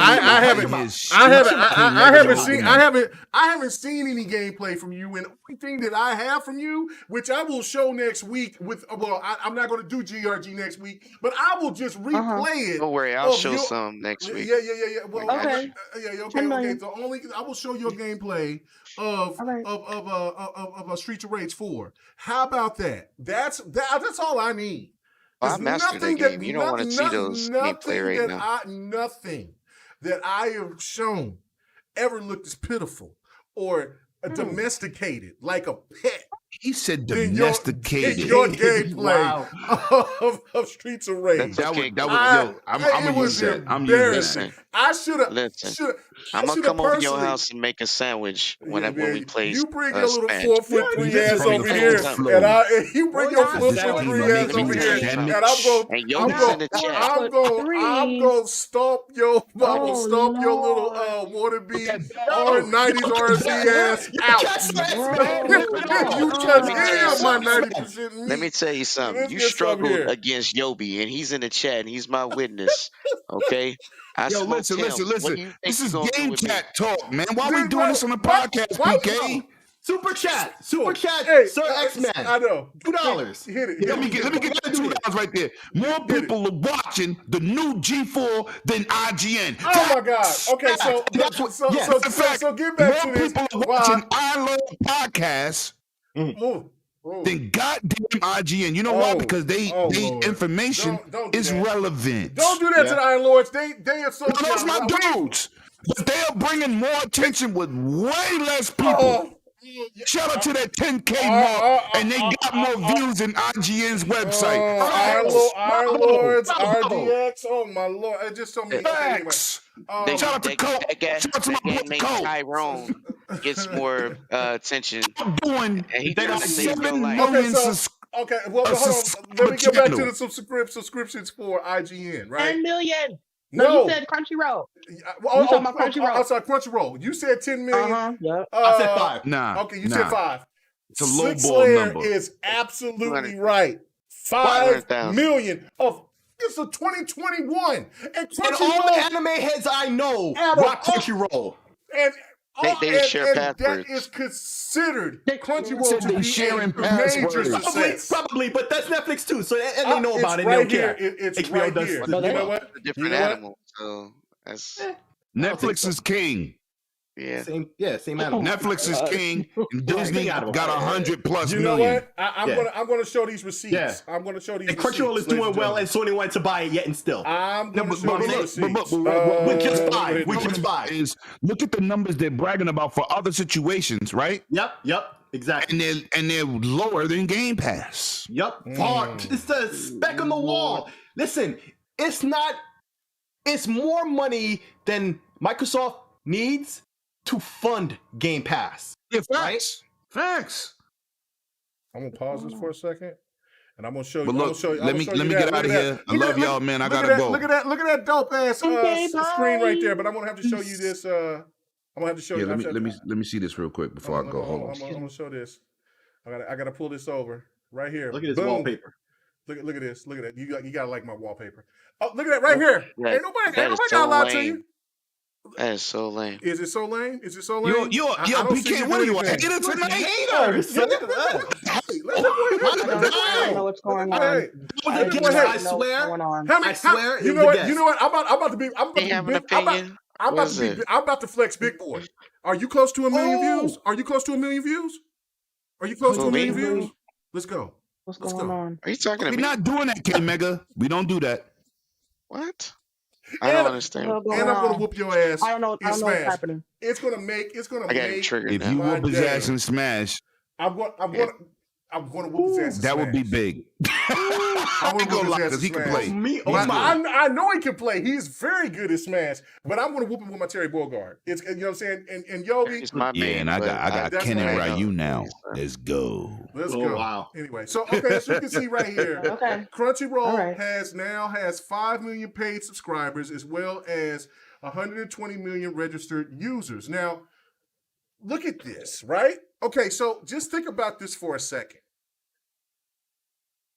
this is looked at as look, they put this in big, bold letters as huge, substantial numbers, right? And as you can see, this is looked at as a plus. This is also, look, if you look at PlayStation now for having around 5 to 6 million, that is substantial as well, right? Like there's no problem with that. But now you have to really look at what Xbox has done by getting over 20 million. And I gotta give a big shout out to my boy Crispy Bomb, because he was over here breaking down the math even better than I could even think of. And he was like, you gotta add that 6% in. You just gotta listen to the next podcast to listen to what Crispy was talking about, right? Because I'm not gonna try to quote him. We don't even have the numbers of what the exactly right. That's the whole point. But he was saying that it's around 23, 24 million. Regardless of the fact, 20 million anything is substantial. That's the whole point about this. Like it's not for the people who try to. You cannot talk about all other entities in entertainment and then change it to where, oh no, in gaming, this only applies there. No. Right here, as you can see, it shows Crunchyroll tops 5 million subscribers. Everybody feels that Crunchyroll is one of the top, if the top or the best a place to where you can go and find your anime. So why the hell? And let's just be frank here, right? Like it says 120 million registered users, right? So there's more users than there is Series X or Xbox One X users at this time. If you think about it, right? Like, because if you look at Xbox One X or Xbox One, it's probably around roughly 60 to 80 million. You look at the Series S and X, it's probably around 10 million. So that's still around 20 to 30 million less than Crunchyroll with its users, and it still substantially brings in more subscribers than Crunchyroll. So again, it is the logic behind it that people have to think about. It's just common sense. All right, D, go ahead and finish us off with this so we can move on to the next topic. But I had to show that. So, shout out to 108 Dragons to coming by and gracing us. Okay, so I'm kind of gonna piggyback off of what everyone said. But I don't understand why people are just like, oh, they didn't reach the number that they wanted, therefore that equates failure. What kind of stares out to me glaringly is like, I think, what are the numbers? It's like they wanted to be 48, but it was 38, something like that. Right. I don't know the exact numbers, but it's just like there's still growth. Like I feel like people are that extra 10 or 11% doesn't negate the 30-something% of growth, if that makes sense. Mm-hmm. So it doesn't make sense to me why there's boasting like, they didn't reach 40 whatever percent. They're maybe 10% shy of the goal. So you're kind of negating all that. But like Sick was saying, it's a matter of facts, numbers, things of that nature. And it's one of those things I feel like, again, there are just some people, I shit you not, Xbox can't do anything right. Like, that's just, it is what it is. It's been 7 years of that narrative. That is just what it is. No matter what they do, no matter what they offer, they just can't do anything right. Whatever, it's Xbox, I hate it. There are always going to be those people. And I feel like a good chunk of people that are having this narrative of, oh, they didn't reach the goal, it sucks, cannot see it for what it is. And I've said plenty of times on this show, just because something does not apply to you or you're not interested in it does not negate its gravity. It doesn't negate its significance. Like, don't stone me, but I'm probably not going to play Halo Infinite at launch. But just because I'm not going to play it doesn't mean, no, probably not. Oh, no. doesn't mean that Halo is not a big launch. And I feel like a lot of people that are naysaying against pretty much anything, to be honest, they're just like, who cares? It doesn't matter. I'm not playing that shit, whatever the hell. It's just like, just because you're not interested in it doesn't mean it's not a big deal. So I feel like any growth is decent because, to be honest, I think Game Pass is only for 3 years. I was on the third year. And this is the first year with having a new system. That is fact. It came out in 2017. It's now 2021. That is 4 years. I think people, I guess because they're not, again, the ones that are going to be using the services aren't really in the circle as far as like what is happening. The number is going to go up, plain and simple. The next 4 months, I don't know about y'all, but my wallet is crying. Like, it's about to be dusty in that bitch. There's so much shit. I cannot keep up. Between the trilogy, Sandrace is whatever. Every year it's like this. Well, not like this year. This year is this year. Oh yeah, new console. Yeah. The first holiday of new console season, definitely. Last year didn't seem technically like second. Right, but this year didn't. I gotta agree with D. This year didn't seem last year didn't seem anywhere near as significant as this year. No. When it came to this year looking thick. Okay, it's looking heavy. The first year for it to actually show, off of what it got. Right. Yes, and at this point, I don't know about y'all, but I feel like, first of all, every week there's something else releasing, whether it's indie, double A, there's always something like, oh, this is coming out next week. If it's not that, something else is getting optimized for the newer system. So, I think Vampire was the one this week that got optimized. So it's like, if you didn't play it, last gen, now you can play it on your new system. So Halo coming out, Forza coming out, again, just even if you don't plan on playing it, it is a big ass deal. That number is going to go up. And with Microsoft Edge being unblocked, I saw something this week. Oh, we'll talk about that's a topic. That's a topic. Oh, that's a topic. Okay. But that opens up avenues, partnerships with Samsung, new phones coming out, dropping and shit. That opens up avenues. Like, there are just so many ways to access, Game Pass. So holiday season is coming up. Just the sickest holiday season as far as what's dropping, what's coming out.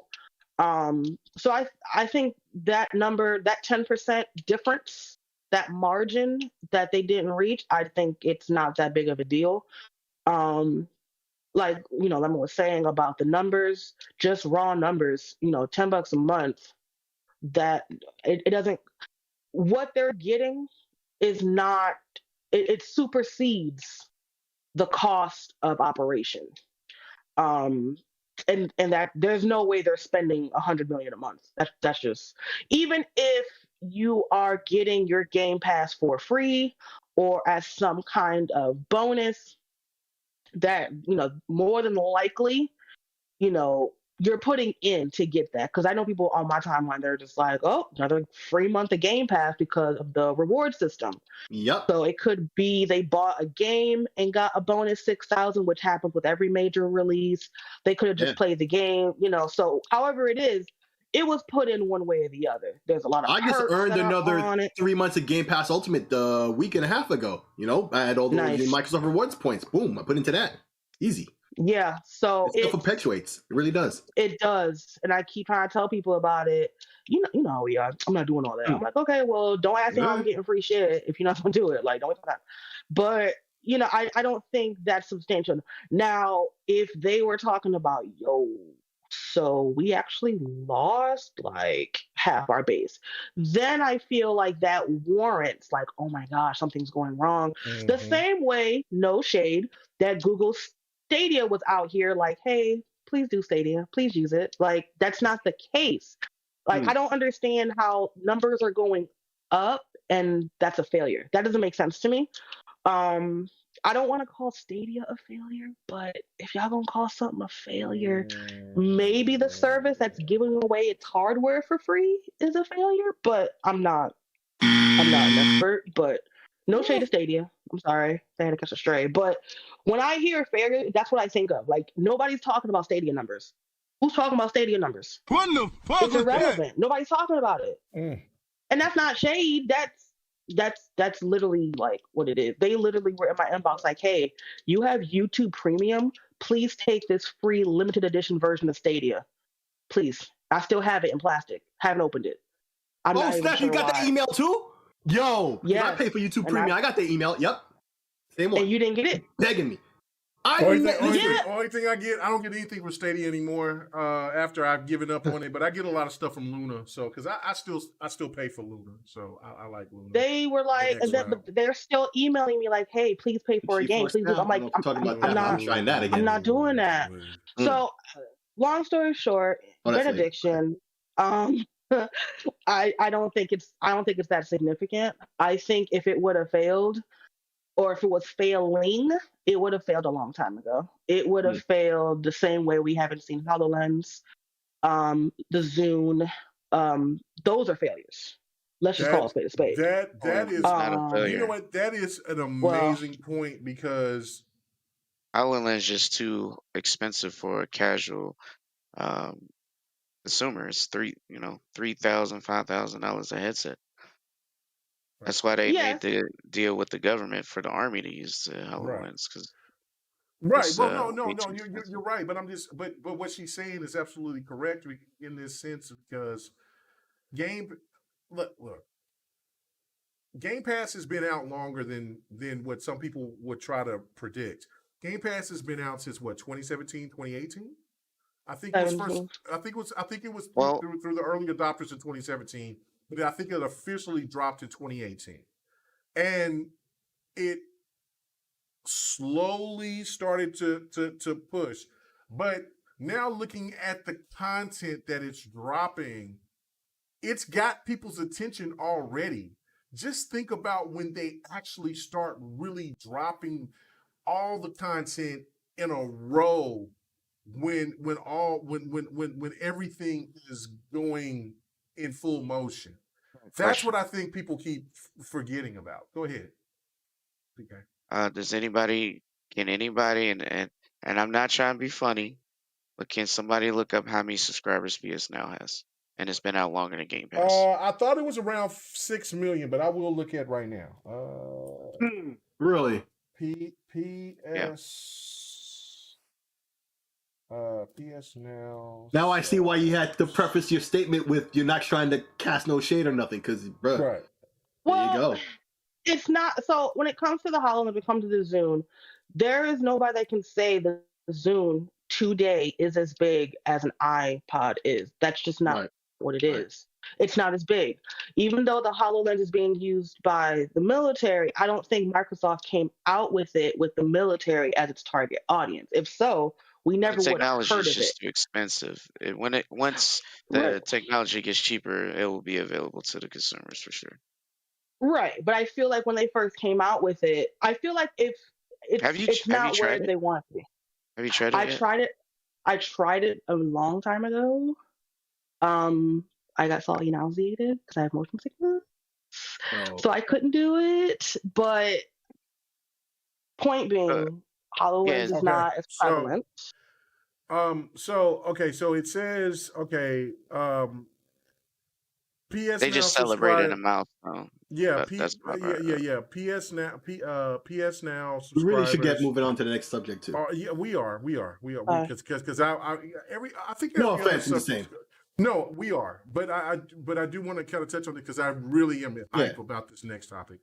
It says as of June of 2021, the service has over 8 million. But see, this is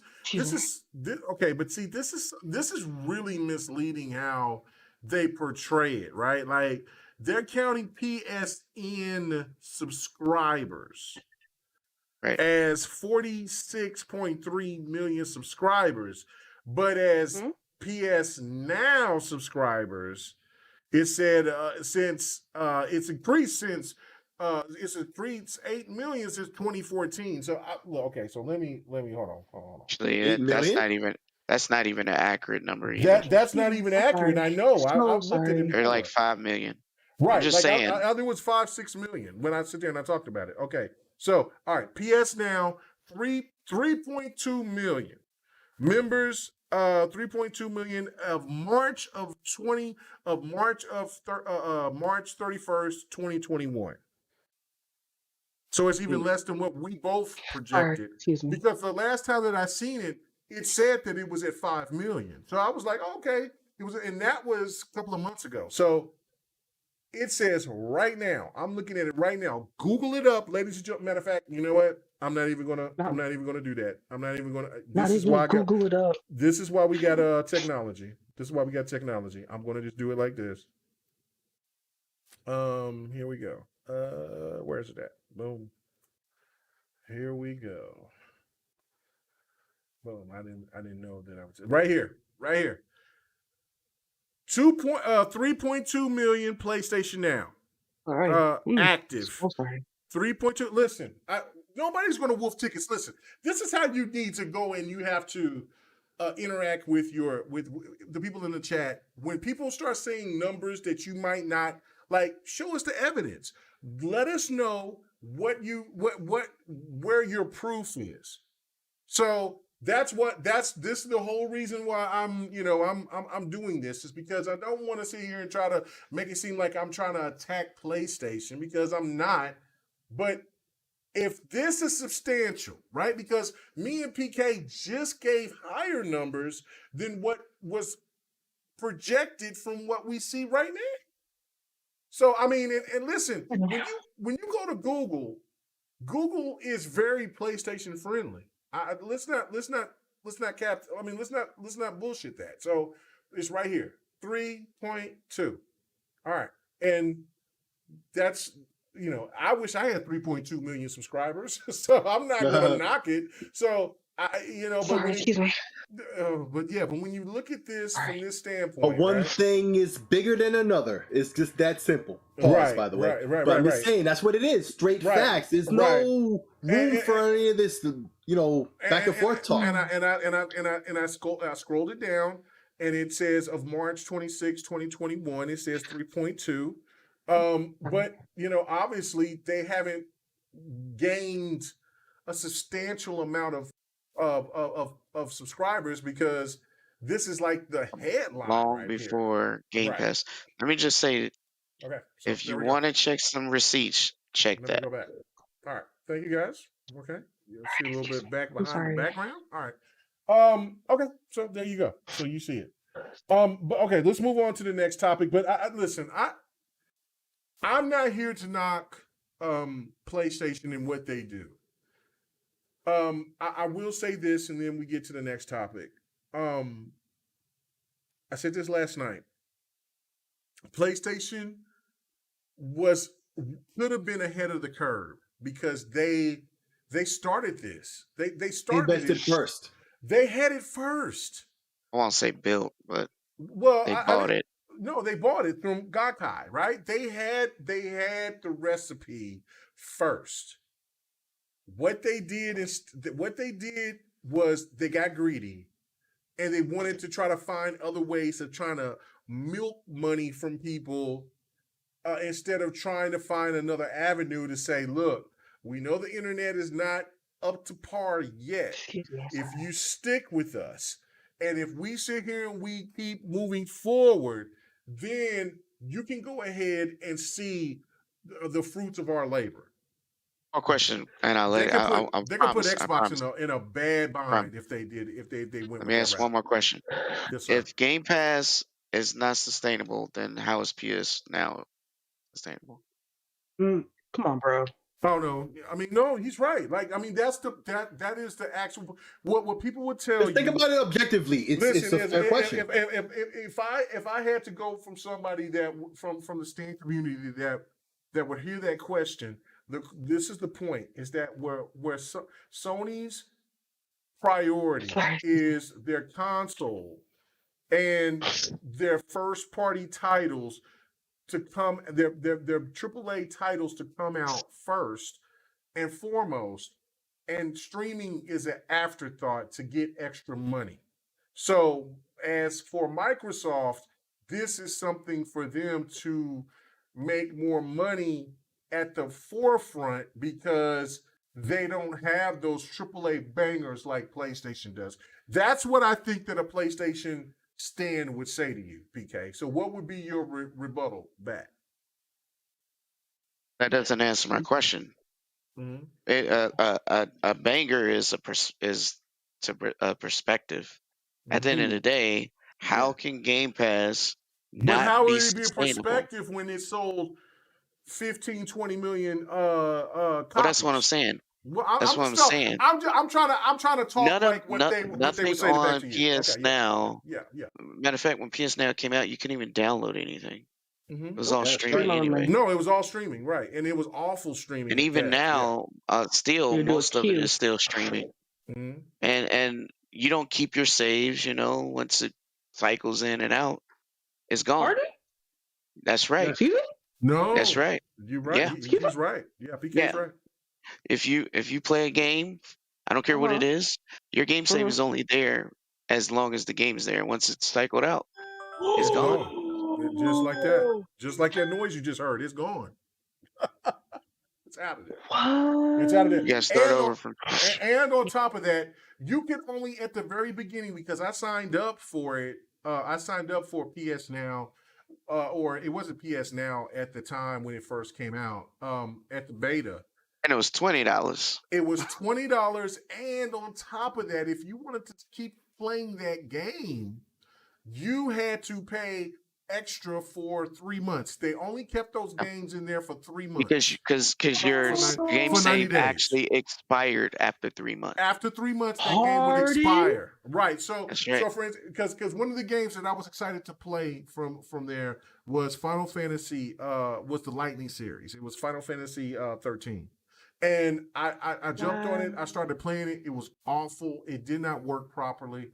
But I was like, okay, I'm going to try to DOS X, right? And then I was like, I'm going to jump on that, and I'm going to try that. And I did it, and it was worse than a turn-based RPG. So I went back and I tried to play Final Fantasy again, and then I was kind of like, whoa.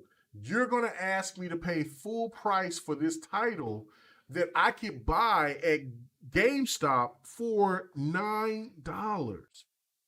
That's when I knew PlayStation wasn't taking it seriously, because I looked at it as this is the future. PlayStation is ready to rip it and ready to go.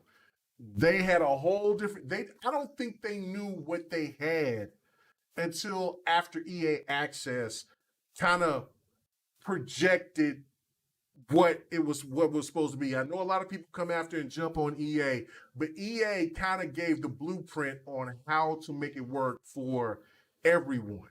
And then even Xbox had to wait for a minute and then implement some of what EA Access brought. So that's why I look at it. I'm like, listen, it was smart for Xbox to wait and to observe the whole scene, but if PlayStation was like they used to be from the PlayStation 1 to the PlayStation 2 era, they would have already found out the actual way to get all type of gamers to jump on their platform, and then it would have put Xbox in a very hard position, because if they had anything that was close to what Game Pass is on PlayStation Now, Xbox, as we know it, could have been probably sold off, because all the bad press that Xbox was in and everything else, and as me being a primary Xbox person and a person that is an Xbox guy first, there is no way, if PlayStation went this route before anybody else, there is no way. And I would have also think too, EA would have said, well, damn, PlayStation is looking at our vision the same way, so we're going to put EA Access on PlayStation first. Just think about how that would have changed everything. So it is a really crazy scenario in how close Xbox was in a position to where they could have. Microsoft would have just went ahead and said, "Fuck it, we just going to just cash the cow and give it up to somebody else." So it's just something to think about. I don't know. Super chat. Yeah, super chat. Sir X-Man in the chat, he says, and you can't play PS Now without a PS Online. And he says, facts. You don't know. You got to have PSN. I didn't know that. Yeah, What? that is true. Yeah, it's I didn't know that. PSN is separate. I got you can't have cloud saves without it. Right. I got PSN for 2 years. I don't have PS Now because I thought it was kind of like Game Pass. So I went ahead and I did everything. I resubscribed and everything like that. And then when I tried to play it on my PC, it said, no, you got to pay $23. I'm like, what the fuck are you talking about? I paid 2 years into PSN. And it like, no, this is different. This is a different entity. You got to give us $23. And I said, oh, I got you. Back to Game Pass. So that right there is something that people, gamers got to pay attention to. All right, so here we go. Going to the next topic. We got 3 more topics, and we're going to knock them out. But I do want to talk about this, and we can take our time with this if we want to. And then the other 3 topics we can kind of rush through. But I really want to talk about this because I am hyped. I mean, hyped behind this. Okay, so Jeff Gordon mentioned about an Xbox game called Project Shaolin is in early development from the studio called Brass Lion Entertainment that centers around diverse characters and stories. Now, this is something that's very interesting to me, right? Because as you can see, the headliner of GRG, I show Jade Empire. Xbox is working on a game, and it could be the same game or it could be different, right? And I kind of want to tie in. This is where I want to kind of tie in the Splinter Cell, and I kind of want to tie in this MMO thing. This game to me screams Jade Empire because of the company that they're working for, and what is important to me. So that let me just go ahead and just break this down and let you guys say that I'm right or wrong or indifferent, whatever the case may be. I don't know, but I want you to listen to what I got to say right fast, right? Okay, so the reason why I think that this is Jade Empire and why I do think that this studio, which I'm going to show you guys this studio. I've been kind of hyped to show this studio to you guys. So let me go ahead and do this. Let me do that. Capture. Okay, so you guys can see that. All right. Okay, so you guys can see it. Okay, here we go. All right. So it says about us. And these are the founders of it right here, right? Okay. This is what's interesting about this whole situation with me, right? And what's interesting with Xbox, because this is different. This isn't the norm. What these people do here at Brass Lion Entertainment, what they do is that they focus primarily on indigenous, Black, brown cultures. And they work on those games. They only got 1 game, I believe, under their credit. And that game, I don't know if it's out or not. But they also are working on another project, which Jez Gordon and then, of course, Grub sit there and brought up as well. But he didn't want to, kind of take the shine from Jez Gordon.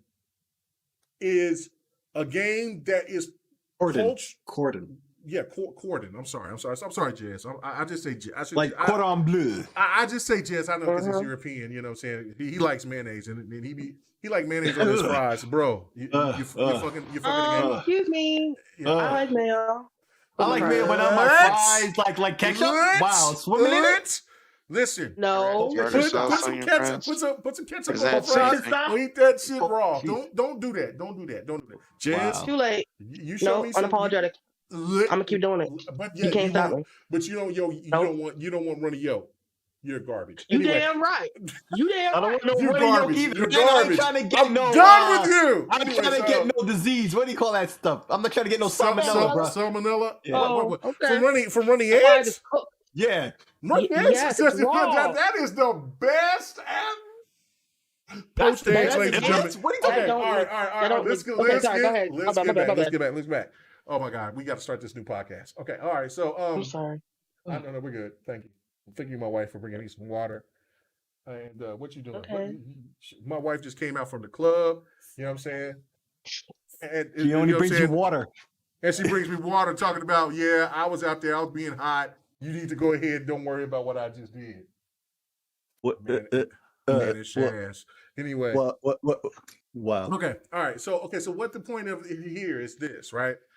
Okay. So, this is what's the dynamic that's really important to look at, is because of who this studio has involved with their work. Like, let me just keep going down.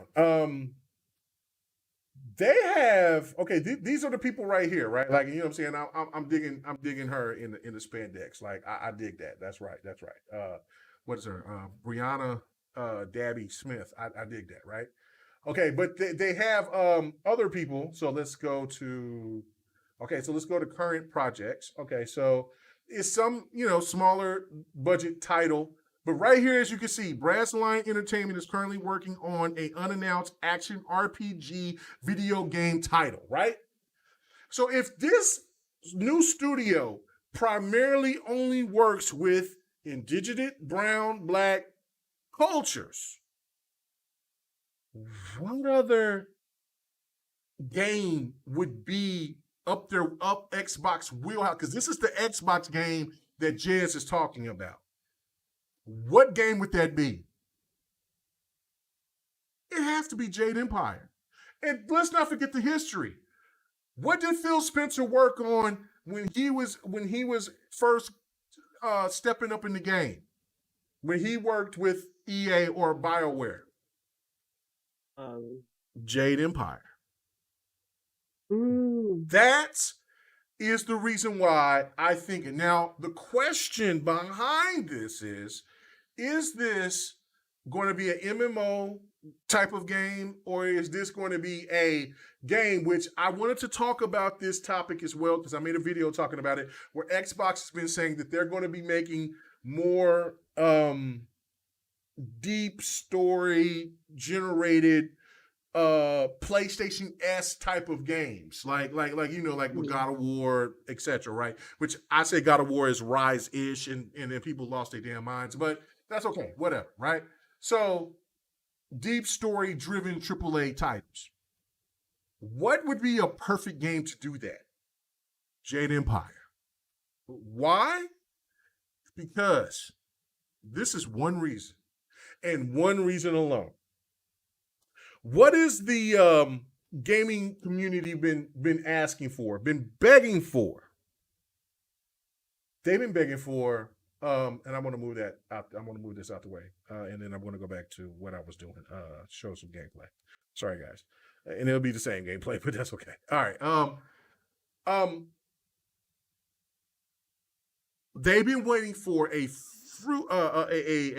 if I say this wrong, let me be country. Let me say a Japan-esque type of game, like feudal Japan. You know what I'm saying? Correct me if I say it wrong. Let me be country. You know what I'm saying? So I'm sorry. You're right. It's feudal Japan. Feudal. I'm sorry, I was muted the whole time. Yeah. Okay. Feudal Japan. Now, I thought I was saying it right, but you know what I'm saying? I didn't want to. You know what I'm saying? I'm trying to be correct when I do this. Right? Like Ghost of Tsushima. Because I know which Xbox I'm pretty sure I mispronounced. Listen, because I know Xbox people listening to this podcast, and I'm just kind of like, they're like, oh my God, Lord have mercy. Who is this? Anyway, so But this why they don't get Japanese games, because he can't even say the name right. Okay, I said it right. I said it right this time. Okay, excuse me, right? So what has gamers been asking for? Especially with Assassin's Creed. They've been asking for something up that ilk, right? What was what was the best new IP that came from Sony last year? Ghost of Tsushima. Ghost of Tsushima. Yeah. Ghost of Tsushima. Listen, Ghost of Tsushima. Twitter. Ghost of Tsushima was not, man, you can't knock they've been that playing game. that game since 2013. You can't knock that game. You can't hate that game. I don't care how much Xbox you can have Xbox draws on. If you sit there and say that Ghost of Tsushima isn't worth shit, then you're a liar. Ghost of Tsushima. I'm just over the whole. No. I'm just over the whole play. I feel like I'm playing the same game with a different skin. Well, PlayStation does have that same template. I get that, right? Formulaic. But no, Ghost of Tsushima was excellent. I mean, Days Gone was great, but it still played the same. Was good. Hold on, wait. No, Days Gone was good. Yeah, it was great. Ghost of Tsushima was excellent. There's a different tier. Ghost of Tsushima is up there with God of War. Well, I mean, that's cool. And I'm glad you enjoyed it, but I enjoyed Days Gone more. No. I mean, that's just you. Hey, opinions and facts. Opinions and facts, fellas. But what gamers has been asking for with Assassin's Creed is that type of game from what we've seen with Ghost of Tsushima. Xbox haven't had anything like nowhere near that. What would be the perfect time to bring that heat than to bring Jade Empire back? And if you want to do it as a MMO, I'm cool, but I want it to be high quality MMO. So instead, I'd rather it be a big, huge single player game, and then if you want to try to spin off and do an MMO later, cool. But what the thing to me, what makes me so excited about this, because it's called Project Shaolin. This is why I feel that this is the new Jade Empire. And what is better than anything than to bring a unknown studio that is only about producing indigenous people of color's cultures into the mix. Now, before I go to, I'm gonna go to D first on this. Before I do that, I will say this: it is dangerous, but could be the ultimate win. And the only reason why I say this is because of what we've seen within a movie that we've seen that was very risky because of the budget, and that was Black Panther. It was all black everything. And then what happened? I'd sit there and, I have a white wife, all that, you know what I'm saying? So, I know my boy Aaron Johnson is going to be, he's going to be, whatever. You know what I'm saying? Shout out to Real Gamer. But, you know what I'm saying? I sit there and I took my wife and my mother-in-law and my friends and everybody, and we went out there to go see Black Panther, right? You know what happened? It was the most amazing thing that I ever seen when we seen Black Panther, because I wouldn't see Black Panther twice, right? But the first time, I seen a little white girl sit there and tell her mother that was in the row above us, said, I want to be like a Koye. Mm. That was it. That right there was it. Now, you know what I'm saying? I'm looking at, my wife and her homegirls. Tell her you want to be like a Koi too. Okay, no, you want to be like a Koye. But you know what I'm saying? But this is what's funny, right? Like, so, because my wife and them seen M'Baku, and then they was in there whispering. I'm like, okay, you dirty hoes, whatever, right? But so, but no. Wow, he went there. No. I'm just joking, but no. The point of the matter was with that Black Panther hit. It hit hard, and it worked with an all black cast, with black directors, with black producers, with all of that, with people of color implementing what this should be like. And Black Panther just went crazy. And if Lemon was here, because we've heard Lemon say this before, where he was hearing people from Japan and was saying like, look, I never seen black people put in a position like this, or people of color put in a position where they were so beautiful, so the essence, everything of Black Panther, right? I think Xbox is trying to look at this studio and say, look, we're going to do something different. We're going to go to you. And it is substantial. But if you can bring this type of vibe to the gaming public, and gamers have been asking for a game of this ilk to come out, then this opens up a whole different vibe within the gaming community, where people of color, like my boy Everborn and everybody else, can have a louder voice to get into the gaming sector and finally make the games that will implement to everyone. Now, this is not just about one specific group or whatever. This is about everything, inclusion, which should be everybody in the gaming space, because we play as everybody. This could be that moment. And I commend Xbox for going to this studio, because I never heard of them. I don't know what, they only got one game under their belt that I could see. And to see them trying to do this, and if that's why I think this is Jade Empire, I think this would be a complete risk, but could be the biggest win in gaming history. I'm going to you, D. Do you feel the same way that I feel, or are you a little bit skeptical? What's going on? Holler at me. I saw this. I was so hyped. I was like, I can't wait to talk about this. Okay, so I'm gonna be super transparent. First thing I'm gonna say is, when Black Panther came out, that was the best Black History Month of my life, and nothing's going to top it. Nothing. The album came out white folks week at before. That was crazy. It was crazy, and people were complaining about y'all doing too much. Okay, but anyways, yeah. I hear what's happening with the studio who is in, or that studio in the group, the dev team and everything. I actually have no experience or any kind of interaction whatsoever with Jade Empire. I have heard the name, and that's it.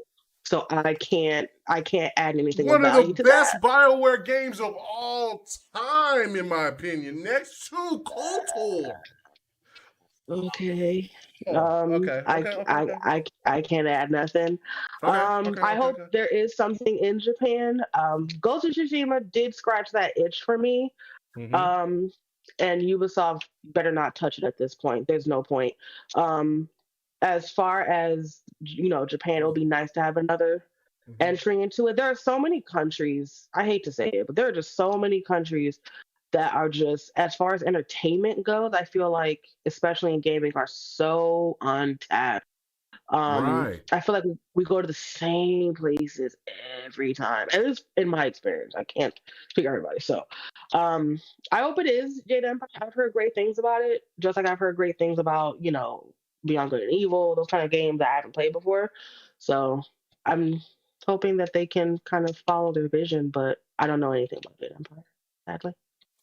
Come on. Okay, all right. Slayer, can you feel my vision on this? Like, I feel that this game right here, like, I mean, I'm gonna show it again. I gotta show it again. Right here. It goes right here, and they say Brass Line Entertainment is currently working on an unannounced action RPG video game title. And it is pretty much confirmed from Jez. It's still a rumor because it's not been confirmed from Microsoft that they are working on a title with this studio, Brass Lion Entertainment. Do you feel my vision, or do you think that I'm just overblowing this and I need to pump the brakes? What do you think, brother? A little bit of column A, a little bit of column B, but generally I'm not here to burst your bubble, thankfully. I'm thinking maybe this is a new IP. That's my main point of contention or opposition to what you're saying, is that I feel this is probably some new IP, not Jade Empire, you know? Okay. And it would give the title, you know, more options in terms of it, you know, its fiction, its ideas, everything. If it was a new IP, because then they could do whatever they want. They're not constrained by the older game, you know? But really, like, once again, there's very little facts to go on. But if it's going to be releasing at least, it's supposed to be a podcast, right? No. Later this year. Oh, yeah. In 2021. Yeah. Right. So maybe we'll get some kind of idea of what kind of world at least we're dealing with sometime this year. You know, we'll at least know that, but we still won't have seen the game or anything. So there's not much to go on, you know. I'm thinking this is a new IP, though. That's just the feeling I get. That's opinion, not fact. And that's all I really got to say on it. Okay. All right. Let me go ahead and read this to you people out here. And I hope you guys can feel me on this, right? Like, I feel this. This makes me feel excited. Like, I mean, I'm excited for gaming, period, right? Like, don't get me wrong. But this makes me feel another level of excitement because I have been talking about this type of inclusion into gaming for years now, since I've been doing this, right? And so, like, I'm going to read this. It says, Brass Lion Entertainment is an entertainment studio focused on creating original fictional universes that center on Black, Brown, and other traditional marginalized characters, cultures, and stories. Brass Lion is a diverse and inclusive environment that where creative of all backgrounds can thrive and bring unique and compelling stories to market, changing the landscape in interactive spaces and beyond. Our first fictional universe, Corner Wolves, is currently in development as a fictional narrative podcast and will be released later in 2021. We also have. So that's a different universe. Yeah, okay. no, I know that you was reading it while we was talking, but we also have an unannounced action RPG video game title in development. Now, listen, this is why I keep going to this, and PK, you'll be last, and then we'll move on. But this is what makes me excited, is because not only because of the game that I feel that they'll bring, but it's also the fact that this is one of the studios that Xbox could acquire that is needed in the gaming space, that can open types of doors and opportunities into different storytelling beyond what we've been seeing. And so before anybody tries to come with some bullshit to try to say, well, okay, Mega's all about, you know, this pro-blackness. You know what I'm saying? Listen, I'm all about everything. You know what I'm saying? I played as Geralt. You know what I'm saying? In The Witcher. I love that title. That is that's in my top 3 of my favorite games of all time.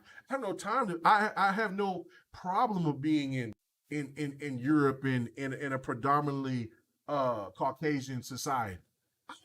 I'm with that. Who cares, right? But to get into this realm of where this studio is going to get me into worlds, and it says Black, Brown, and other traditional marginalized characters. This, like I said, Chinese, Japanese, Korean, you know, I should just say Asian as a whole, Latino, whatever else. Like, I want that because it is so important to find more stories into gaming, and that's why I'm not ever a lot of people knock Ubisoft, but I never knocked Ubisoft because Ubisoft doesn't mind taking those chances. You just look at Far Cry 6, right? Far Cry 6 5 talked about some crazy religious types that went rogue. And then you look at Far Cry 5. Far Cry 6 goes into a situation where you're in like Cuba. And that I love that about Ubisoft because it's universal. It's not just about the same old same. We just want to try to go for what will try to get the most appeal. Every story is different and every background is legendary. Just like with God of War, with what they did with the Egyptian stuff, and now with God of War, what they're doing with the Norse stuff. All these stories have different types of situations that goes on, and I think I don't think I know it should be included into every aspect into gaming so we can have better stories instead of we seeing the same stuff over and over again. PK, what do you think as closing us out on this topic?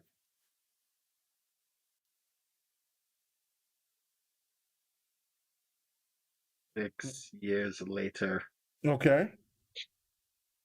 All right. Still nothing. Really? Normally he takes his time. Okay, all right, but yeah, okay, all right. So maybe Gonna he say, didn't want. Oh, okay. You here? I was gonna Okay. say everything. If you are pro anything, that's your prerogative. Who cares? At the end of the day, it's no secret that marginalized people are not represented, Right. and that's real.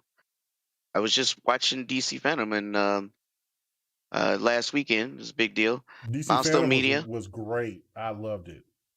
Milestone Media. If you guys don't know, it was created by a lot of people like Dennis Cohen, Michael Davis, Reggie Hudlin, the guy who made House Party, right? Something Duffy. Forget his name. Yeah, Dwayne McDuffie. Like I said, McDuffie. but the point I'm making is they came together because black and brown people were underrepresented in that industry, and they created their own company, right? They created their own characters, and everybody knows who Static is. He is one of the only comic book characters that is universally loved. Universally, no one dislikes him. Just And Blades in here. What? let me tell you. But while they was doing the interview, they had stats rolling across the screen, and I know everybody hasn't seen it, but let me tell you something. It said that let me just ask, what do you think the percentage was for black and brown people to be in the industry? Oh shit! I'm gonna guess to say as an artist or a writer. I'll say 4%. Okay, so it's close. So they make up 3% of all I knew it was low. I knew writers it was low. in the entire industry, Yeah. and they make up 5% of all the artists. So it was just insane and staggering. This is 2021, and this is real. So it's not a thing. And with that being said, they are trying to create. They do have a initiative. They call it the Milestone Initiative, where they partner with Ally for anyone that want to get in the industry. And it don't matter what color you are or whatever. It's just trying to create opportunity for people who didn't have an opportunity that want to do something. I don't care if it's editorial, writer, colorist, artist, whatever. And it's all expenses paid. And I think that's crazy and amazing. So with that being said, it's a big deal, right? I mean, look at Deathloop. I mean, playing that right now. The thing is, this is a great game, something new, never seen this before, never played this type of game before. But it's great to see reaching out to have different kind of protagonists, right? Right. Or different kind of story that's something you just never, not your traditional. And it's nothing wrong with having a traditional. It's just that's an old trope, as I guess is what they describe it as, right? So when you get games that kind of take chances and do something different you never seen before, that not only piques interest, but that also um, sets a standard or changes the standard, right? It moves the goalpost to say you don't have to play it safe anymore. You know, um, it, I'll put it out there. You know, Static had one of the most successful cartoon series on TV. I know a lot of people probably remember it, and it won a lot of awards, a lot of them. You guys can Google this. But the reason why it went off air is not because it had bad ratings. It went off air because they didn't believe a black character could sell merch. That's what the sponsor said. Back in the day, um, cartoons were demographic towards a certain kids, right? And because they wanted to sell toys, it was all that's what cartoons was made for, is sell toys. We're in a different universe now, where streaming servers don't have commercials, right? We don't have to worry about that now. So now we're in the situation where now you can take chances, make video games, and it doesn't matter about the color or ethnicity that you come from, like your background or whatnot. Everything can be successful. You can tell a great story.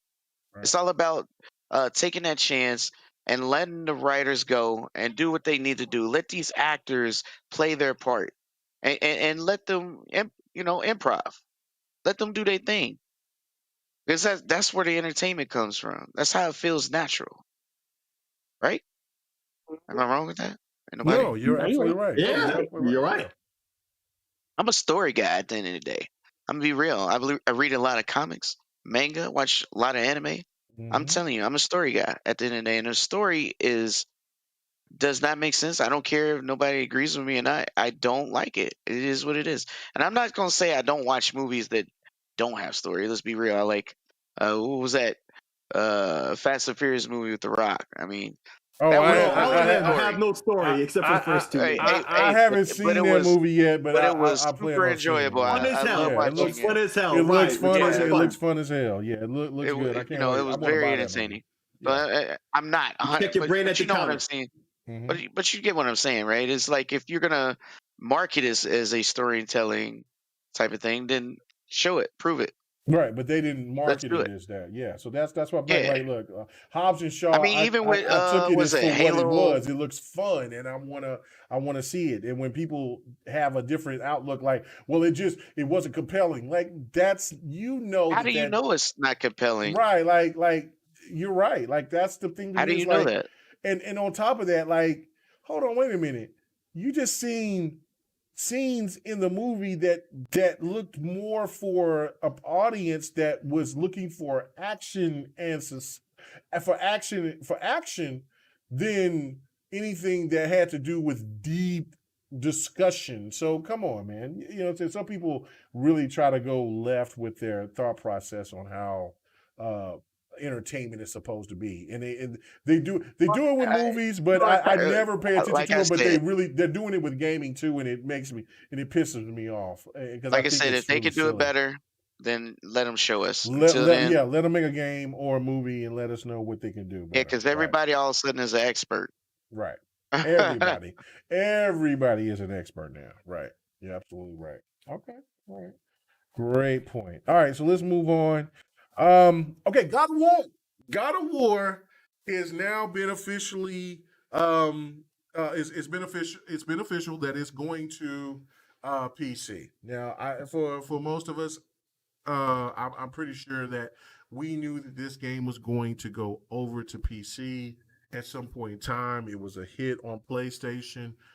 There were people that were debating this and trying to say that it wouldn't go to PC because it would devalue the PlayStation. So I'm going to go to you, Slayer, first.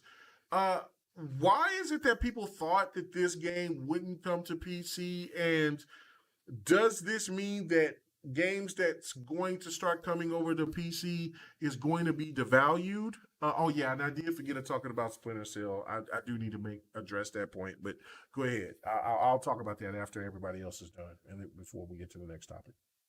You know, it's not a knock or nothing, but every episode of GRG, there's always a topic where it ends up with me saying basically the same answer with these PlayStation fanboys, because that's what it is. Once again, it's just like, as you're asking me the question, I see you ask me other questions that, other talking points I could have, the whole thing. But listen, it's no surprise to no one that God of War is now officially coming to PC, but we knew it was gonna. They did it to Horizon, they did it to other games. Listen, Spider-Man is next. Yeah. No. It just is. No. You don't think Spider-Man's going to come out? They do not own Spider-Man. They license Spider-Man. And Spider-Man is only licensed on the PlayStation. Yeah. As soon as he said that, I started thinking that. Yeah. No, Spider-Man's going to... Listen, it's about money. I think they'll work it out. I think they'll work it out for it to happen, but it's not as simple as God of War. They will have to get that license for another platform. Yeah. And if they do that, somebody else might be publishing it. Right. And so maybe I don't know if they willing to give up the cash. Well, that's the whole reason why they got Nexus. No. They don't own Spider-Man. You got to understand that. All the other IPs, yes. That makes they have to pay business again. Basically, he's saying to be allowed to be able to put it up. Listen, we just went through 5 years of trying to get Sora on Smash from Disney, and it took a damn near miracle to make that happen. Yeah. Okay. All right. So not Spider-Man. Yeah, but Gran Turismo is next. Spider-Man into Gran Turismo is next. I'll put the money. I'll put the money on, like 100 would say. I'll put the money on the wood. It is going. I think it'll happen. I think it'll happen. Spider-Man's going to come to PC. I don't think so. It's just about a number of zeros. It's a more difficult situation. Bullshit walk. It's a more difficult situation. Money makes everything moves, and there is no way that Disney is going to say, you know what? Well, the struggle is real. They barely can get their own games on PC, let alone a licensed one. So we'll see when that happens. Okay. Either way, I don't have no doubt about it in myself. But it's yet to be determined because, I mean, as long as the game is not on there, you're right at this point. But I just feel that it's just, it's you're okay. right at this point. Yeah. All right, you two can debate when it's PK's turn to speak. It's my turn right now, and I'm just saying. All right, then. I just said what PK is saying about Spider-Man, and I agree. That's why I allowed him to say what he was to complete that thought. But I'll put that aside because, it could be more complicated. I still do believe, like you do, hey, Mega, eventually it will happen. But either way, I can replace it with any number of games that are synonymous with PlayStation, that are exclusive, first-party PlayStation games that will come to PC. Okay? We just got the Uncharted Collection announcement. -4. You know that's coming in the future. God of War coming. This new one that's coming out next year, eventually that will be on PC. Okay? And they're not even gonna wait until the sales dry up on console. They're not. It'll be some time, depending on the game, right? But they're coming to PC. It's a thing we've already known, is my point, right? So, all this talk and debate back and forth, look how it stings for something we already knew was going to happen. In your heart of hearts, you could sit there and argue and debate on Twitter or whatever social media you want. But in your heart of hearts, everybody knows that God of War was coming to PC eventually. This is just a formality. That's all this is. Yet it stings these PlayStation fans' butts just as much. And why? Why must it? Because, I don't know. Because they sit there and they've ran their mouth so goddamn much for all these years. The goalposts. Yeah, we talked about how they got them goalposts all hooked up, all slick. Pause. Ready to go. Moving wherever. All right. The goalposts move. You were never gonna get that goal with them. All right. It's like playing chess with a pigeon. All that's gonna happen is he's gonna knock over all the pieces, shit on the board, and then strut around like he won. That's all they do. So Hey, Why is this? Hold on, wait a minute, Slayer. I don't think ever in podcast I did not history. invent that line. I did not invent that line. I know, but never in podcast history of GRG have I heard that. I can't. I gotta comprehend. I gotta comprehend this. So I'm gonna have to ask you to say that again so I can visualize. It's like playing chess with a Right. pigeon, right? Okay. All that's gonna happen is it's gonna knock over all the pieces, shit all over the board, and then strut around like it won. That's what they do. You see them on Twitter. It's what they do. Never heard that scenario. So Wow. all this talking drama, the fact that we're even discussing this as a topic, other than the fact that, oh yeah, it's finally coming to PC and all the great updates and stuff. Every episode of GRG, there's this one topic that makes me think of these places. That's all that this is. So instead of me talking about this thing any further, let me talk about the great things. Hey, it's coming to PC finally. Ultra widescreen support, DLSS. I'm sure FSR will come in the future if not from modders and stuff. Right. Although that's pretty simple now. Like all the dope features you want, like 4K or whatever resolution, because it's the PC. Hell, I can rock it on my Steam Deck. I never played God of War. Maybe the first time I play it will be on the Steam Deck. No, but you know what? I have that choice now. That's great. That's the great thing about PC, and that's why I want to buy that Grand Theft Auto trilogy on PC, because it's games I played before. I'd rather have them flexible now. So, but that's the whole thing. Like, this is cool. This is a great thing. Like, it's expected. The sales have saturated on the console now. Now they want to make this old pig look good again and make some more money off of it. Right. It's simple. Right. Where's the shame in the game? This is what they're supposed to do. That's what I said last week. They're supposed to be making this money. That's what they're here to do. But it has to sting because, certain people ran their mouth too much. And here we are. All right, Surge Man in the chat, he says, and you can play PlayStation Now without a PlayStation Online, and that was facts. Yeah, you're right. And Michael Turner, he said, keep up the good work and find those facts. Oh, always, man. Listen, I can't be right 100% of the time. I'm human. You know what I'm saying? But I'm not going to stir any listener to this podcast or any video that I drop. I'm not gonna wolf tickets just because I enjoy Xbox. If things are bad, things are bad. Things are good, things are good. But there's this, and this is not just with gaming. This is all around. There's this misinformation train that implies to a little bit of everything that's going on within all types of, with this life, entertainment, where there are people that just want other people to believe that the things that they enjoy isn't right. And that's a problem.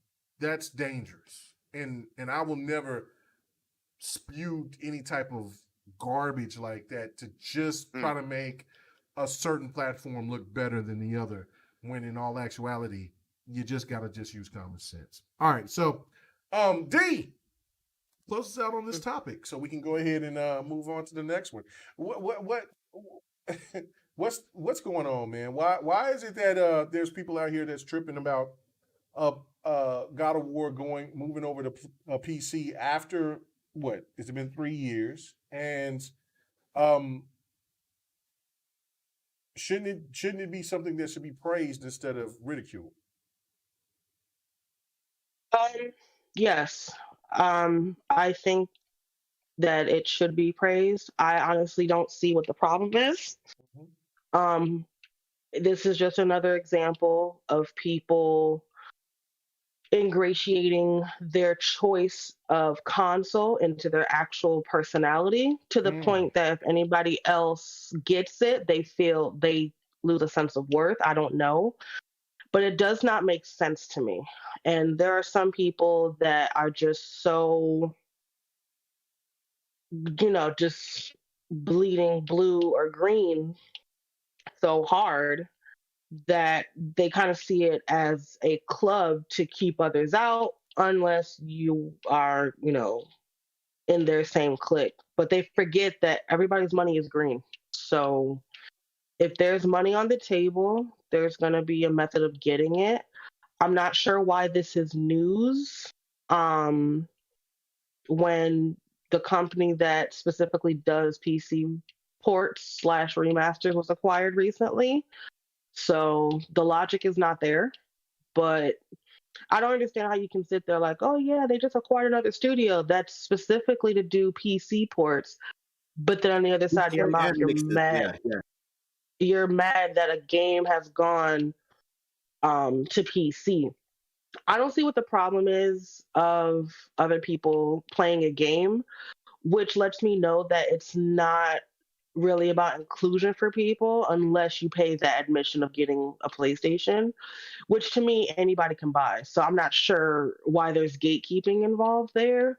But again, when you make your entire personality, it only holds value that when someone else can't play it. Correct. Which to me, somebody playing it or not playing it has nothing to do with me. Like somebody that, is going to play on, like Six said, on Steam Deck, that has no impact on me. So I don't know. I don't know. But if you're, listening to like, oh, people are saying it sucks, and you're just like, well, I don't see that. Count your blessings, because all the retweets, all the gaming groups I'm in, people were just like, oh, Sony just gave away another exclusive. What are they doing? This is bullshit. And I'm like, didn't you already play this? Why are you mad somebody else gets to play it? People haven't played it. Now they can play it on their PC. So there's a superiority complex for some reason that I'll never understand, but I think it's a good thing. The more people that can play it, the more people can talk about it and share that joy. Because me personally, I like when a new game comes out or a game is accessible to people. You see a lot of fan art. It revitalizes, Santa Monica might start tweeting more. You know what I'm saying? Like there's kind of a rebirth, a rejuvenation, if you will. So I don't understand it. I don't think I'll ever want to understand such lunacy, but I think it's a good thing. PC has no, no bearing. And I would think they'd want it to go to PC to fund Santa Monica Studios, because that's more money. But I'm no expert. I don't know, child. Well, no. You're That's right. just me. That's just me. No. Listen, it just doesn't make any sense whatsoever to think that Sony shouldn't progress their company.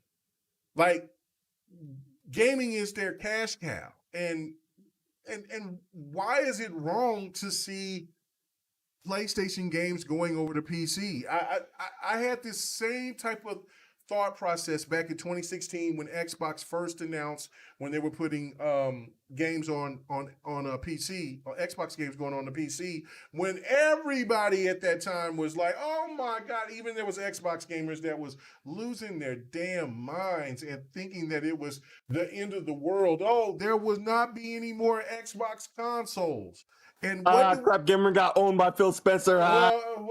Other than that, it's beyond crap. It was a lot of people out there that were really listen. A lot of gamers listen to the sauce. They felt for the sauce on a lot of dumbass issues. One, because of popularity of certain content creators that they listen to. One, Japanese games don't make sense. Japanese games aren't that interesting, and they shouldn't be on the Xbox platform because it's an American console. Trust me, I've had that argument with plenty of Xbox gamers out there, which I thought it was asinine. Like, what are you talking about? When did you start playing games? I said this last week. I'll say it again. If you started playing games in the 80s, in the 80s, 90s, you were a Japanese fan. You was a Japanese fan of games. You was a fan of Japanese games because of the fact that if you was a Nintendo gamer, you played primarily Japanese games on a Nintendo. Or if you was a Sega guy, when people say, "Well, I wasn't a Nintendo guy, but I was a Sega guy," where do you think Sega came from? Oh, so you're a Sony guy. Where do you think Sony came It's like from? saying, yeah, back then, like, it's not an exact number, but 90% of the games that were made, produced, and played were Japanese made. Were Japanese games, right? Like, you know what I'm saying? And then, but this was the problem. When when a Western RPG started popping up, then there was a small tangent that was trying to come out and tell gamers that, well, this is where you need to be leaning your allegiance to gaming because they give you more quality games compared to what Japanese games. And listen, I will say this, that but that's also because of being hungry. It's just like with a person that has an album. You listen to Kendrick Lamar's first two albums and you listen to Kendrick Lamar's last album. It's still good, but is it as good as when he was hungry? Or just any artist out there? Like, it is very rare to get to listen to an artist that's when they hungry, they broke, and they looking to get that bread, and they come out and you listen to that hunger, and you're like, oh, that shit's banging.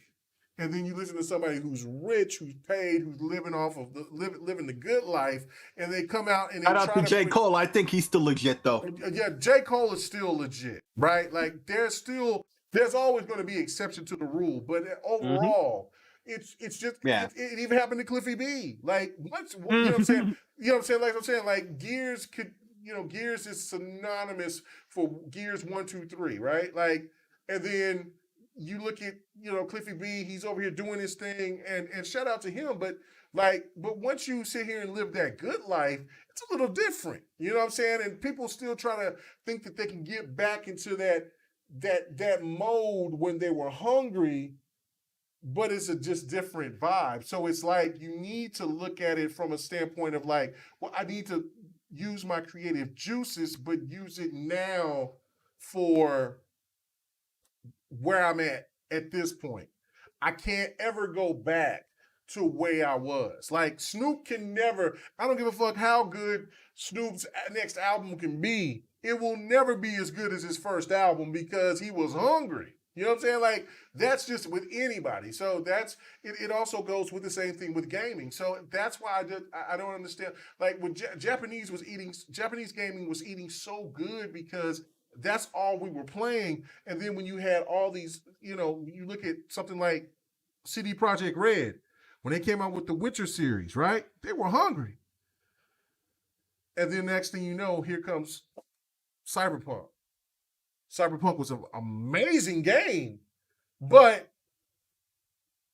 you know what I'm saying? Like, I mean, it's not comparable because they fell into the trap of letting the industry get a hold of them, and it was about money. And I think if they really had their choice, they wouldn't have brought that game out in the public the way that it was. Not at all. Not at all. No, they would not release that game. They would not release that game. That's the point that I'm making. Right. But you could tell that it wasn't on them, but they're the one who's still getting the blame though. But they're the ones that get the blame of it. So that's the whole point of that I'm trying to make with that. And also with Splinter Cell, I have to address this. Stop talking about it. Yeah. Stop talking about Splinter Cell. I keep seeing everything about, well, in this retrospect, because people keep trying to keep on bringing up, well, they're working on this game, they're working on that game, they're working on, the only thing that we got for Splinter Cell is a skin for a different type, for some kind of like free to play shooter. Listen, if Ubisoft wants to really bring that game back, and I'm not saying that they won't, I just don't feel like because what I think that this does is give people a false pretense of that they think that they're entitled to get this game. And Ubisoft might be feeling like, no, we're not going to make the same type of money that we were expecting it to bring. We'll bring it, but we'll bring it in a different light. Unless somebody gives them the money to say, look, we want an old traditional Splinter Cell game. I could be wrong, but I think it's just, I mean, look, there's a lot of people. I want to say something real quick on this, on Splinter Cell thing. That's got lit up about Splinter Cell, and I don't know, and it bothers me a little bit now at this point. Go ahead. Yeah, it does to me too. And everything you said, you can put me down for the same thing for real. But what I want to add to it is, yo, listen, this is something all y'all should actively know instead of subliminally knowing. Mm-hmm. Watch when rumors drop, okay? Watch when all the other sites start repeating it. And after a while, you get a sense of how they like to repeat if a rumor or a story or whatever. Because there's always one site that it originated from, okay? If it's fact, a rumor, an announcement, whatever, right? It's usually some one resource. Watch all the others when they repeat it. If it's a rumor and they all are reporting on the rumor, but you'll notice after a while, the original isn't the one who's quoted anymore. It's these other ones. And It ends up like a version of the telephone game. Okay? You remember that from kindergarten? Yeah. It's so influential in real life. I swear to God, I see its influence, its effects every day in life. Like it kind of bugs me out. But my point is, you'll notice that it starts to change, the narrative change with no real new news. That's when you know the rumor is bullshit. When a rumor comes out, let's say from IGN, then Jeff Grubb, he comes up, no, not even, no shade. I'm just using them as the first outlet that comes to mind, right? Let's say it was G4, whichever, it doesn't matter. And then all of a sudden, Jeff Grubb adds a piece, a different piece. He's not saying the same things, or he might even have some clarification. He's pretty good for that, right? Jez Corden does the same thing. Or in reverse, well, it'll be one of them to release this information. Then IGN has something to add to it that they know, right? And neither one of them wanted to be first, but one of them has, and the other one's like, okay, now I'll release this information, this little piece that I got. Watch, those are usually the rumors that end up being true, because more and more stuff comes out. Not everybody's repeating the same crap all day. And that's what's been going on with Splinter Cell.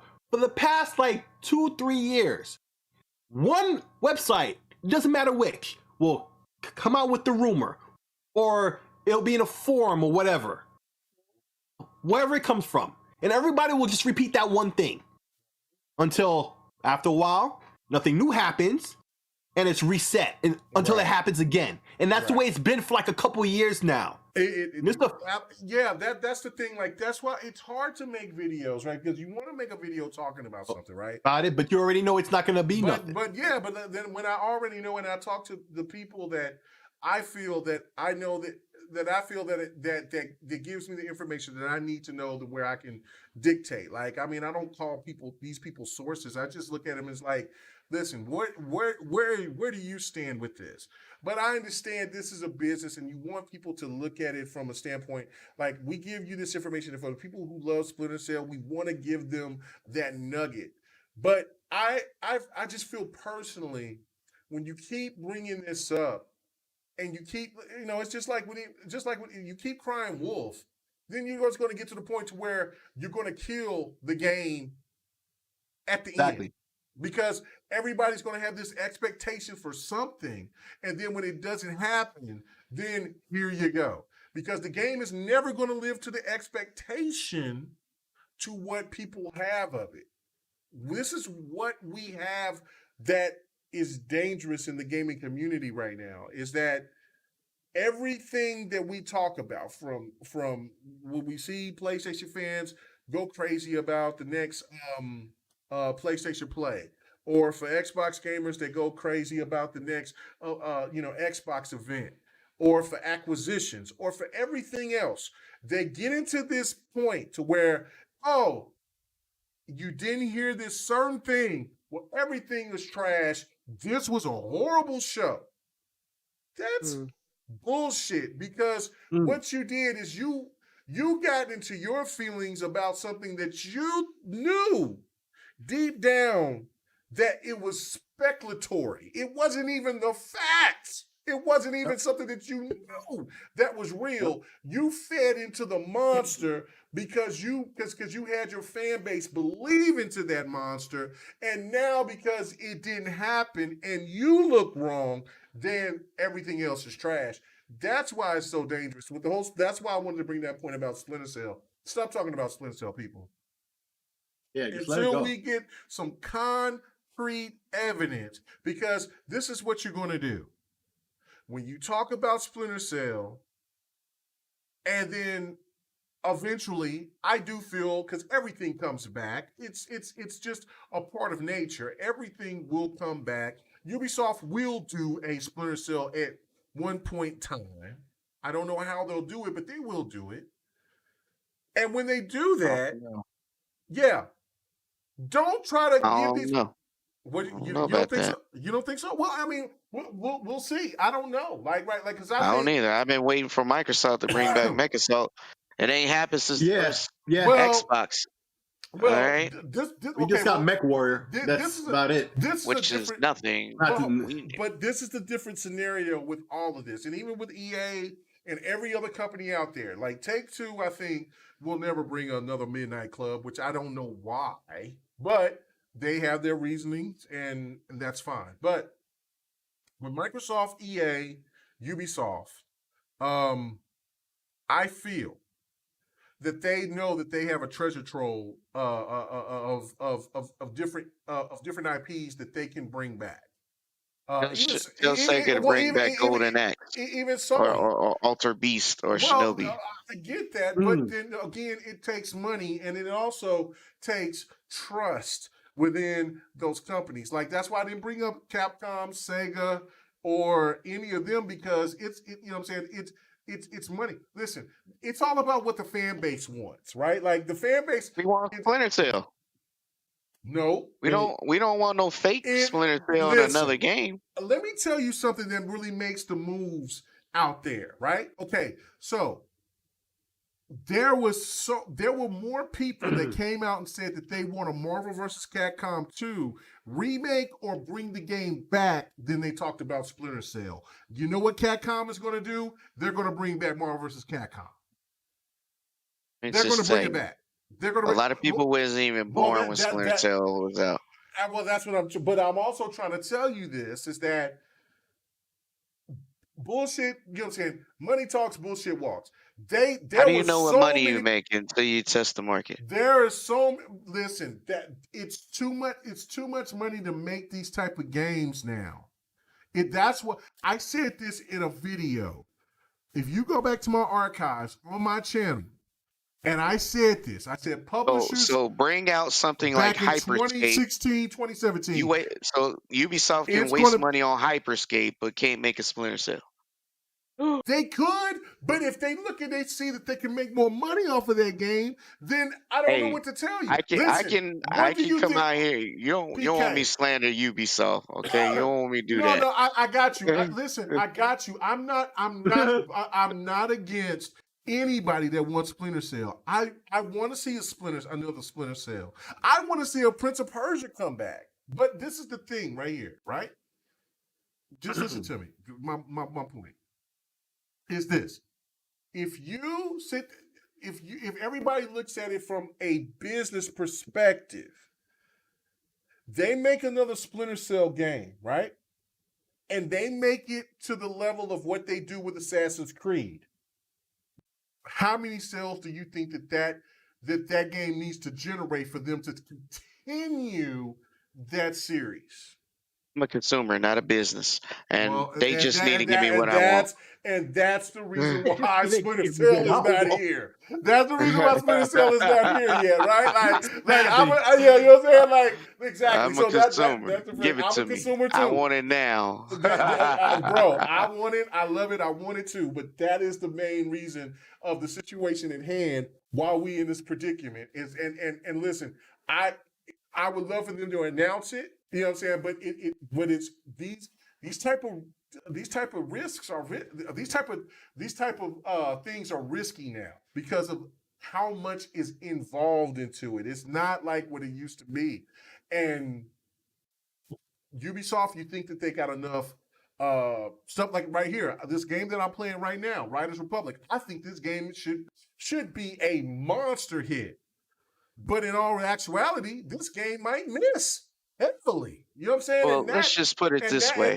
Let me ask you a question, unfortunate. K Yeah, Mega. yeah, Let me ask you a question. yeah. Now, I played a lot of Ubisoft games, okay? Mm-hmm. And a lot of times, in my opinion, they're hit and miss. And, you may not agree No, with I me, agree. but let's be No, I real. agree. I agree. Would you trust Rocksteady with their new game over Ubisoft?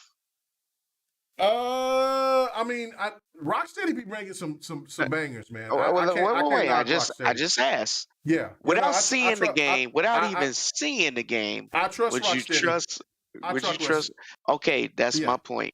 yeah. So they wouldn't have no problem selling no game if they just put out a solid project that don't have no issues. But see, this is the thing right here. Like this game right here, it's in beta.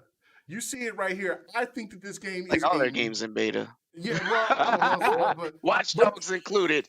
Cheapest steel glitch, and it's only a year old. But okay, so yeah, D will totally agree with you. I bought Watch Dogs. I have not played it yet, but I think, but I love this game, Riders Republic. I have the utmost faith in this title. But if somebody's if they want to give me a truth serum and tell me, hey, Mega, do you think this game is going to sell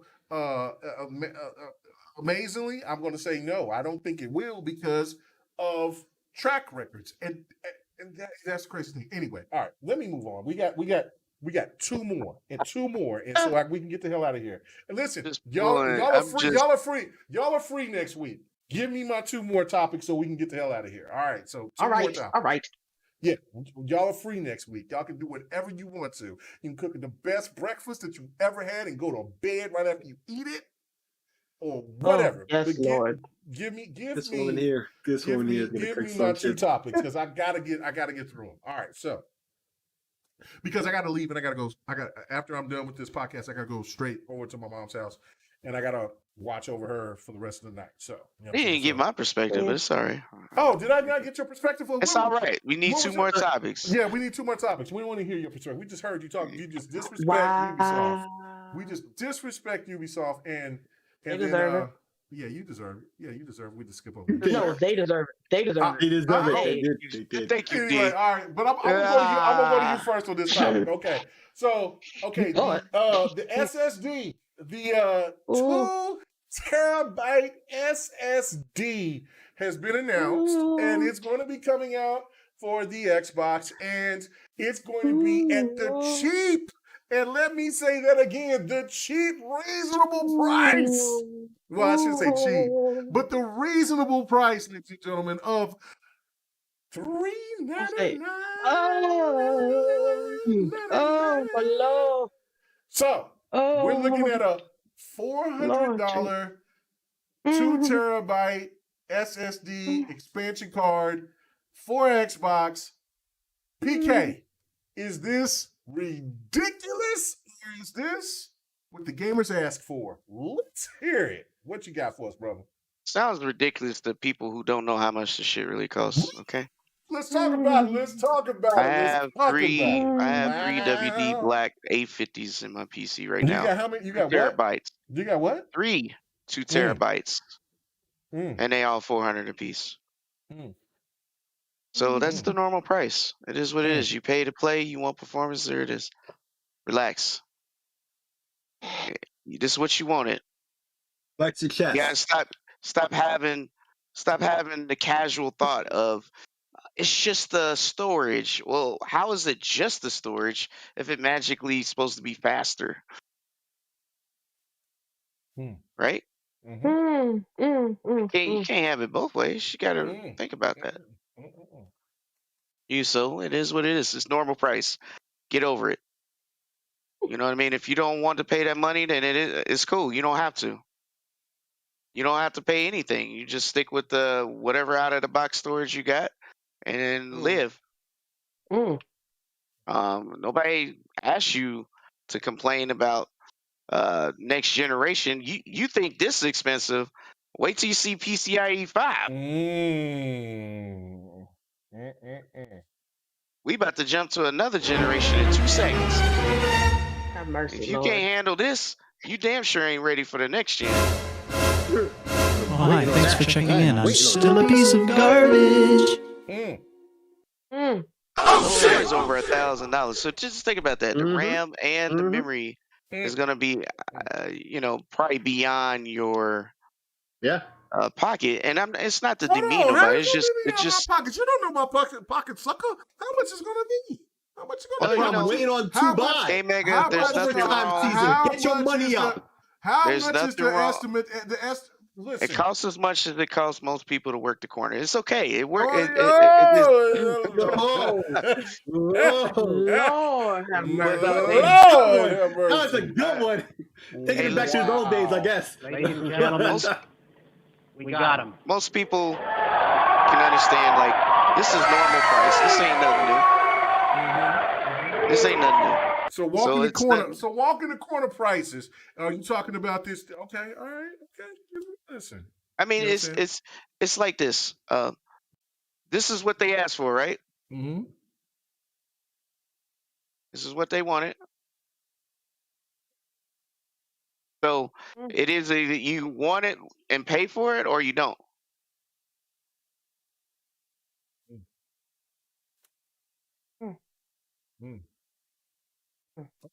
All right.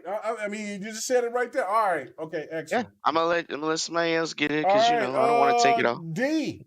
What's going on here? Like this is something that I knew that you wanted to talk about. $400 or just as a $399.99. And you know what? It's 2 terabytes of fast memory. Do you think this is too damn much, or do you think it's just right?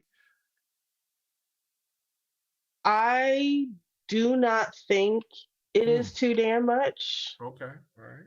It is a lot for me right now. And what I mean by that is I understand the value of it. I understand that it is 2 terabytes of solid state, quick work, and I can toggle in between. This is, like PK said, what I wanted. I was ambivalent about going for the 1 terabyte because my logic was, what if I go for the 1 terabyte and then immediately after they come out with the 2? However, my thinking was short-sighted because had I really sat down and thought of it, I would have realized that if the 1 terabyte is if the 1 terabyte is 220, then surely double the memory could very well be double the price. I didn't think that far, but I didn't think that far. So looking at what I've seen with, other SSDs on Amazon, I've seen 4 digits for similar space. So I think 400 is on par. I just cannot afford it right this second. And that is okay. You said no. Yeah, that's fair. Right. Yeah. No, I mean, if y'all got the ducats, I envy y'all, but right now I can't. That's not to say in the future, whether the price goes down, whether I use my points, because my points is getting up there. I can't say that's the bullshit. Listen, the way I'm Cupid shuffling these damn games around for this space, baby, I need something. Like, I need solutions. So I can't say I won't. I just can't right now. Modern problems require modern solutions, and that's a modern solution for your ass. Right. That's a modern solution. Musical chairs with your games. That's it. Yeah. Right. It's the ass same of your thing. system. That's where it goes. But as far as it kind of sucks that nobody's talking about the 512. Well, I got some smoke for that. I got some smoke for that. Hold on. I feel like I kind of feel like it was one of those things where it's like better late than never. I would have liked if they came out. How much is the 512? We talked about it, but I don't know. I have no idea how much the 512 is. 120 something. I it's believe $100. Yep. It's $100 for 512. Okay. No. It's not 100 even though. I don't think. No, it's not 100 even. I think it's like 120. Something like that. But I'm the kind of person where I like to have choice. Xbox is like, look here, bitch. How much space you want? I got it. Okay? Get your money up. If you broke, which I am, get your ass to 512. If you don't want the 512, get your money up.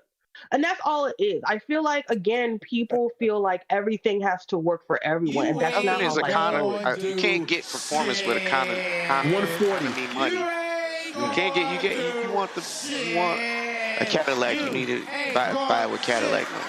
Okay? Correct. I am definitely one of those people where it's like you get what you pay for. Something has to give. Either you're going to spend the money you want and get something less, or you're going to have to get what you want and pay more. That is just me. But yeah, I'm not going to lie.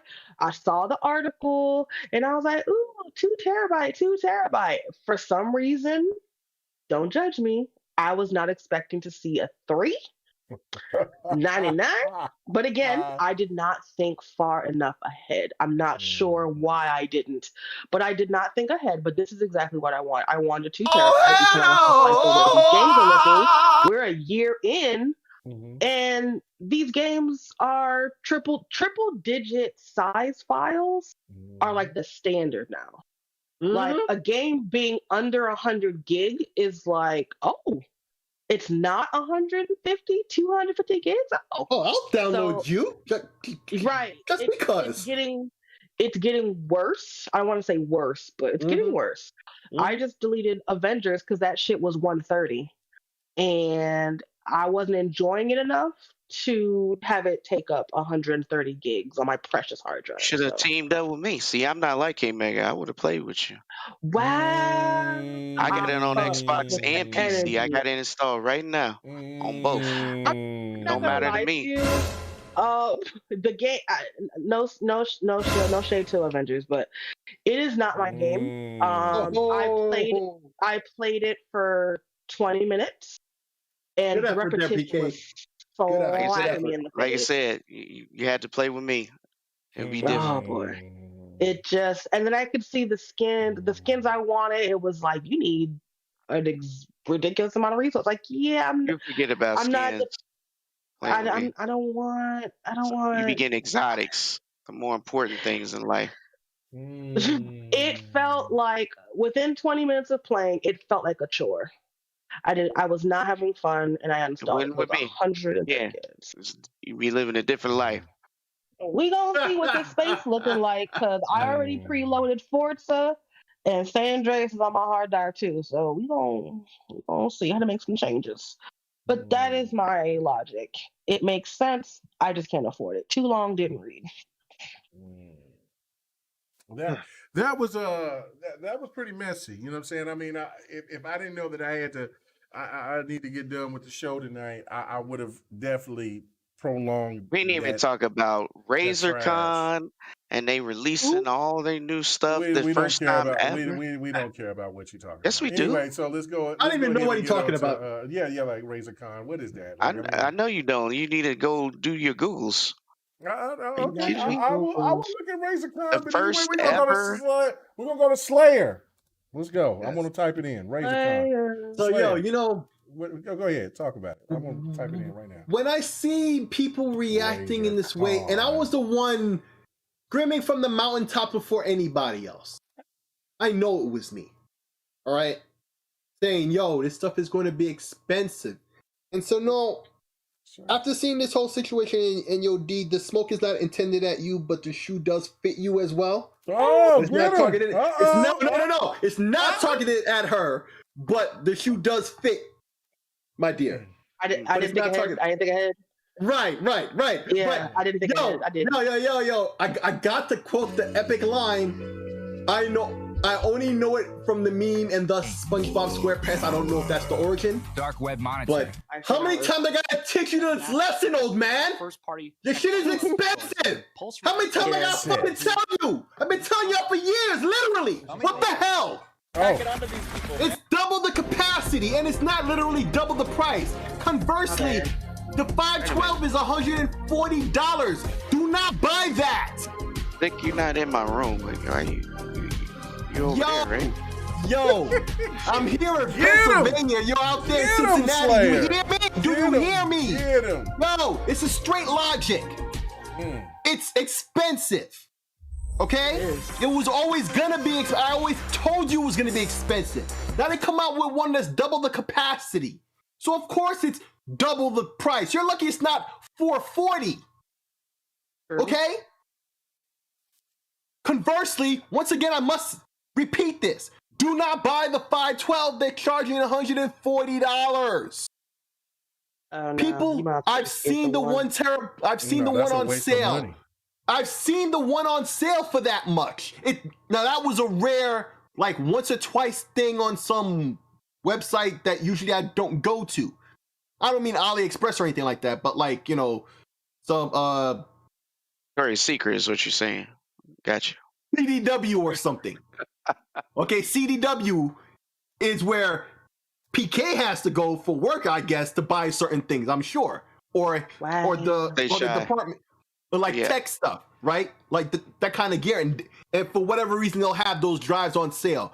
But generally, I've seen it on sale for like $160, $180. The MSRP is $220. Do not buy the 512 unless it's like, what would be a fair price? I guess like $100. It would have to be $100. If it's not $100, you're not even getting 512. That's the part about it. You're not getting the full 512. You're not even getting full 512. It should be less. Yeah. You're not even getting that is a waste of money. Yes. This is also true. So think, people, this is what I said last week. It's overtime season. Get your ass to work. You want these pretty things. Go to work. I'm working hard every day. Look at my Xbox Live. I've been getting no cheap. I played one game before the show. It was an old Genesis game that I beat back when it was new, and I got an easy 1,000 achievement points off of that. Oh my God.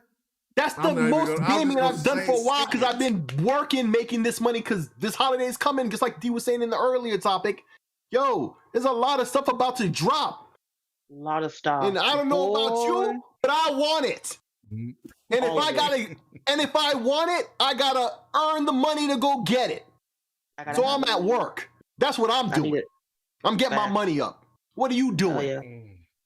All right. Well. And the other thing I want to say is, yo, if you have one of these cards and you decide you need a bigger one, right? Like you have 1 terabyte, you want the 2 terabyte. Talk about the Halo imprinted 6900 XT. Oh my Lord, that's a pretty good. That is beautiful. That's like $1,800. Yeah, that's $1,800. Yeah.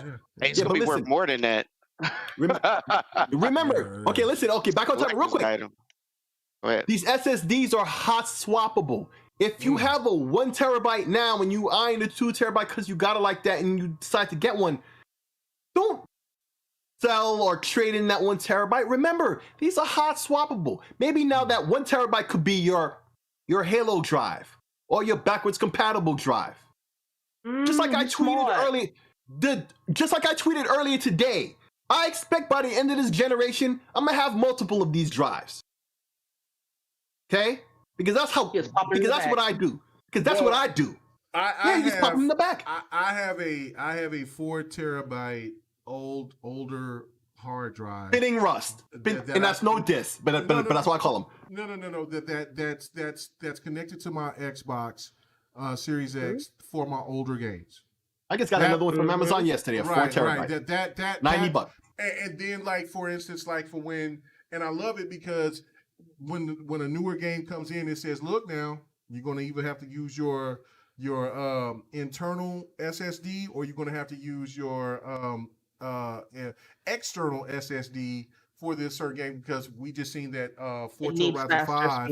Yeah, it needs to fetch speed. And so, like, Forza Horizon 5 is 103 gigs. But I have more space for my older titles, and then I can move and check it back. Because I do the musical chairs too, and I've been holding on to this game for a long time, but I was just kind of like, you know what? I'm going to get rid of this 90 gigs, Destiny 2, out of there. You know what I'm saying? For Forza, I know I'm going to be on Forza like banana. So that's just what happened, because I play, I don't, and I want to be, I want to love Destiny, but it's just one of those things. But anyway, let's get to the last topic, and this is something that is pretty amazing. We talked about this a couple of months back. Now it is in the books. This is law right now. So Nvidia is unblocking Microsoft Edge browser for GeForce Now. This means Xbox gamers can play Steam PC games coming soon. How big is this new implementation? How big is this implementation to how big First is this now has to be good though. What'd you say? What'd you say, PK? GeForce Now has to be good. Oh, okay, that's fine though. But how? He's an AMD guy. He wouldn't know nothing about that. How significant? Says I don't have it. Well, okay, but that's fine. But how significant is this now? I think it's good for options, you know. Well, however, I mean, put simply, yes. Compared to xCloud, it's actually pretty. Days Gone. You can play. But you're gonna have a Steam Deck for that too. So I don't know. Okay, but no, I'm talking about just for Xbox gamers to have the access to play GeForce games on Xbox. That's the thing right there. So God of War that drops out in January. If you know what I'm saying, you can start playing that game as soon as possible. Like right when you buy the game on Steam, like that game is ready to be played on Xbox. How significant is this? Because again, GeForce Now doesn't run well. It really is weird how the settings are, dude. I'm telling you that now. I don't know. Okay, explain, please. It's like they're trying to by default, it tries to optimize by going for the highest quality without. God damn it. Sorry, trying to do stuff. Well, like you trying to go to the highest quality, and it ain't working. Go ahead. But just if you haven't seen, just I don't know, I can demo it for you. How about that? Okay, that'd be great. It's in some cases it's laggy compared to xCloud. xCloud is just superior when it comes to that kind of stuff. Oh yeah, no, I have. You really have to. You can't turn on no options. Like you have to play with the lowest settings if you want it to be smooth. Okay. What?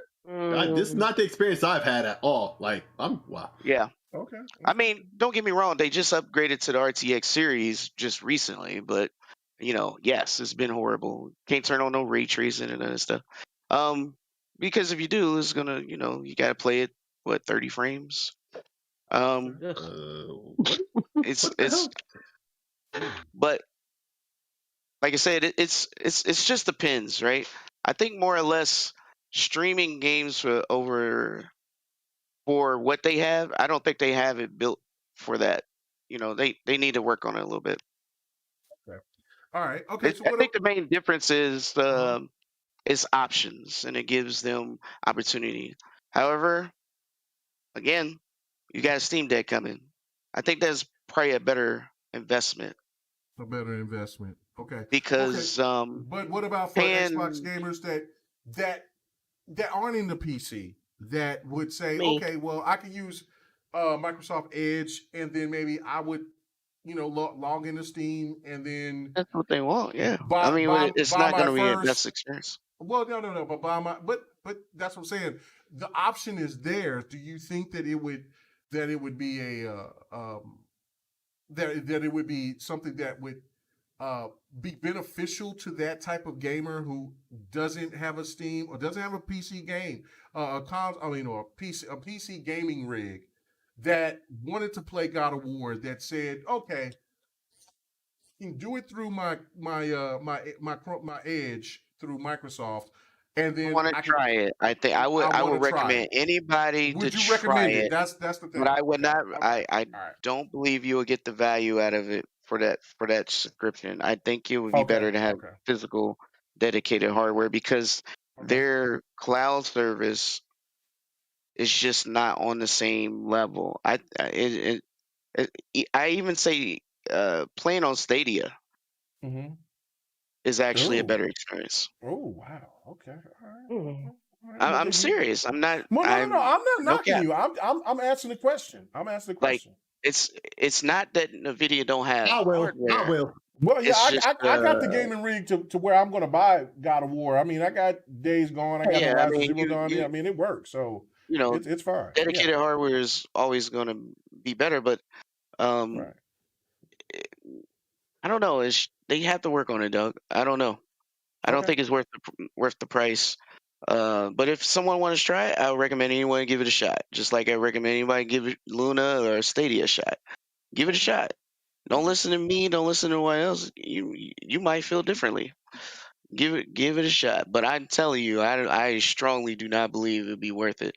Anything, the Steam Deck will be more worth the investment, because it's dedicated hardware. You can plug it up to your TV, and you can still have all that, and won't have to sacrifice worrying about internet and all that other stuff, or incompatibility with the browsers or any of that stuff. So you just be uncapped, I guess. All right, great point. All right, so Slayer, you said you wanted to make your point on this. I don't know. Wow, listen. The only thing I agree with what he said was at the end there was suggest you try it, and you might have a different experience. Because I definitely had a different experience. I had a complete opposite experience. This is what I understand too. Because in fact, I was just running the app like a couple hours before the show, because I wanted to rescan. That was the game that you was playing. Okay, all right. No, it wasn't. But just before I played that game on the Xbox, I had run GeForce Now because I wanted to, because I had bought a bunch of new Steam games recently. I wanted to see if they were supported by GeForce Now, and there's like a scan button. You go in there when you launch your app, you scan it, it scans your Steam account. It support all the games though, so if you, I'm telling you that now. I know, but I got a problem with them because they don't never have the drivers. All right, well, listen, it's my turn. You're speaking over me. Just hang on. You said what you had to say. All this stuff about drivers and all of that, and they don't support every game. But there's also a free tier, by the way. And it works in a browser now. And you know why they must have did this. Xbox browsers out there, they see what's going on. This is an obvious move. Like, it's Business 101, they doing what they got to do to make this bread, right? So, hey, I don't knock that hustle. But what I'm saying is, and it found a couple more games from my collection. Is it every game? It was only like 59 of 400 something Steam games I have. Maybe like high 300 actually, maybe. I'm not really sure, So that's 20% or something? I don't know. Some percentage, right? 60 of my games that for free can try streaming and all of that, or I could pay and get access to ray tracing, which they've had from day one. So it's not true that they didn't have ray tracing until recently. But listen, that was your experience. My experience has never been like that. Has never been like that. Make sure you be real and tell the casual people. I'm speaking about these topics. Let me finish. Let the man make his point. Right. Let me make I'm just saying. He had different experience. He's out there in Cincinnati. I'm in Pennsylvania. I'm closer to the East Coast. Maybe the internet connections are different out there. Maybe I'm closer to the server. 1 gig down, bro. I would say distance is still a factor, and you know these sounds like they got these things I gotta travel. The same. There's maybe the servers aren't close by to you. What do you want me to tell you? Well, you know, that is a problem for the casual user, is it? Hey, it is. I'm just saying. I'm not here to defend anything. You shit on a product. Now I had a different experience. I'm trying to, and you keep jumping on my back. Like, you need to chill for a second. Let me finish what I'm saying. Yeah, let the man finish, man.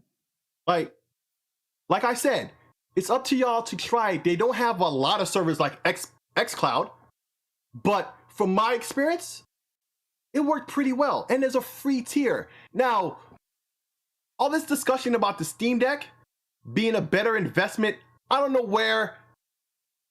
what the relevance to Steam Deck has to do with the conversation other than you might want to try it on the Steam Deck. Yeah, that's something I'll try, right? Just like I'm going to try xCloud, but I don't even get that talking point at all. Like, is it a choice between the Steam Deck and this? No, get the goddamn Steam Deck. What are you talking? What are you smoking? Like, no. So I don't even know where that's coming from, but basically, Nvidia just really recently updated GeForce Now to have all types of things they didn't have before. All types of features. I'm not here to spit the marketing to you. You can go check that out if you're interested. But it depends on where you live, I guess.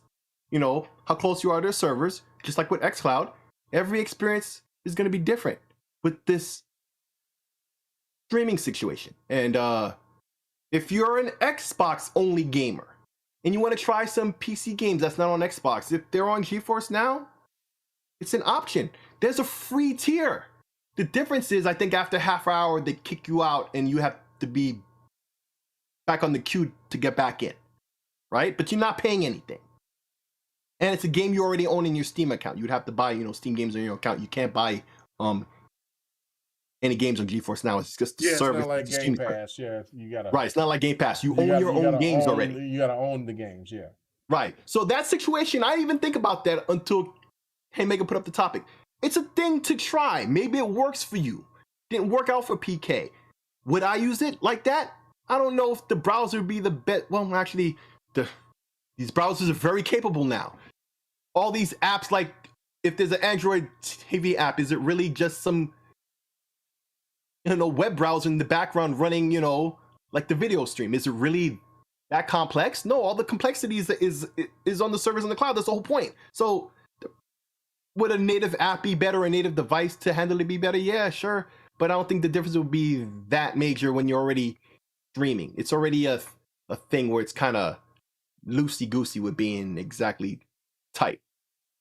So you're saying go ahead and buy games. I didn't say buy. I said you can try it. If you don't have a couple of Steam games in your account, it's pretty easy to get some really dirt cheap games for mere cents on the dollar. And if you want, I can send you. I have a couple of codes. Yeah, you can you can find you some free games or stuff to try.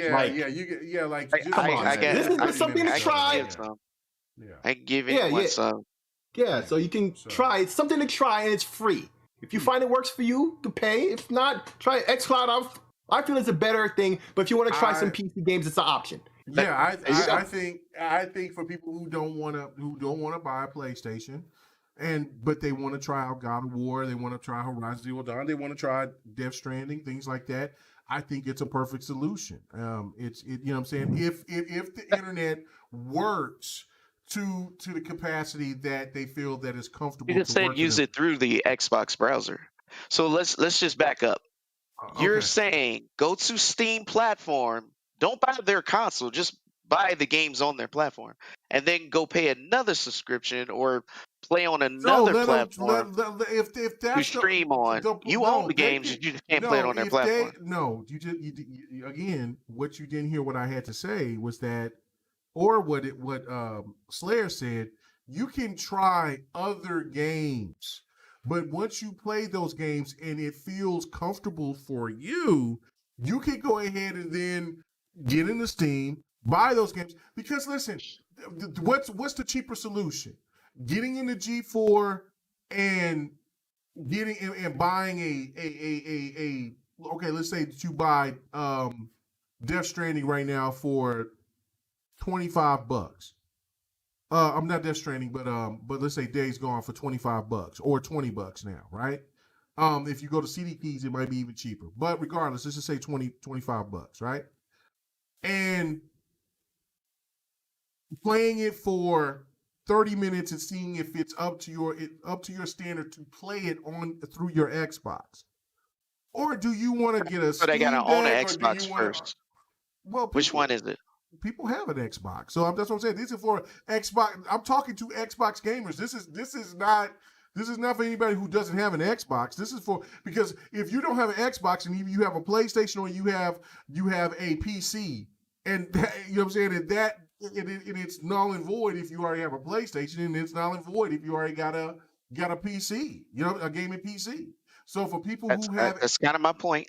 That's kind of my point right there. You validate exactly what I'm saying. So they're already a console gamer, and you're saying what you're not trying to follow because you think that you're right. No, but you don't want to listen to common sense. To what you're saying. But you're not listening to common sense. Don't have common sense? Well, I'm saying you're not listening to common sense.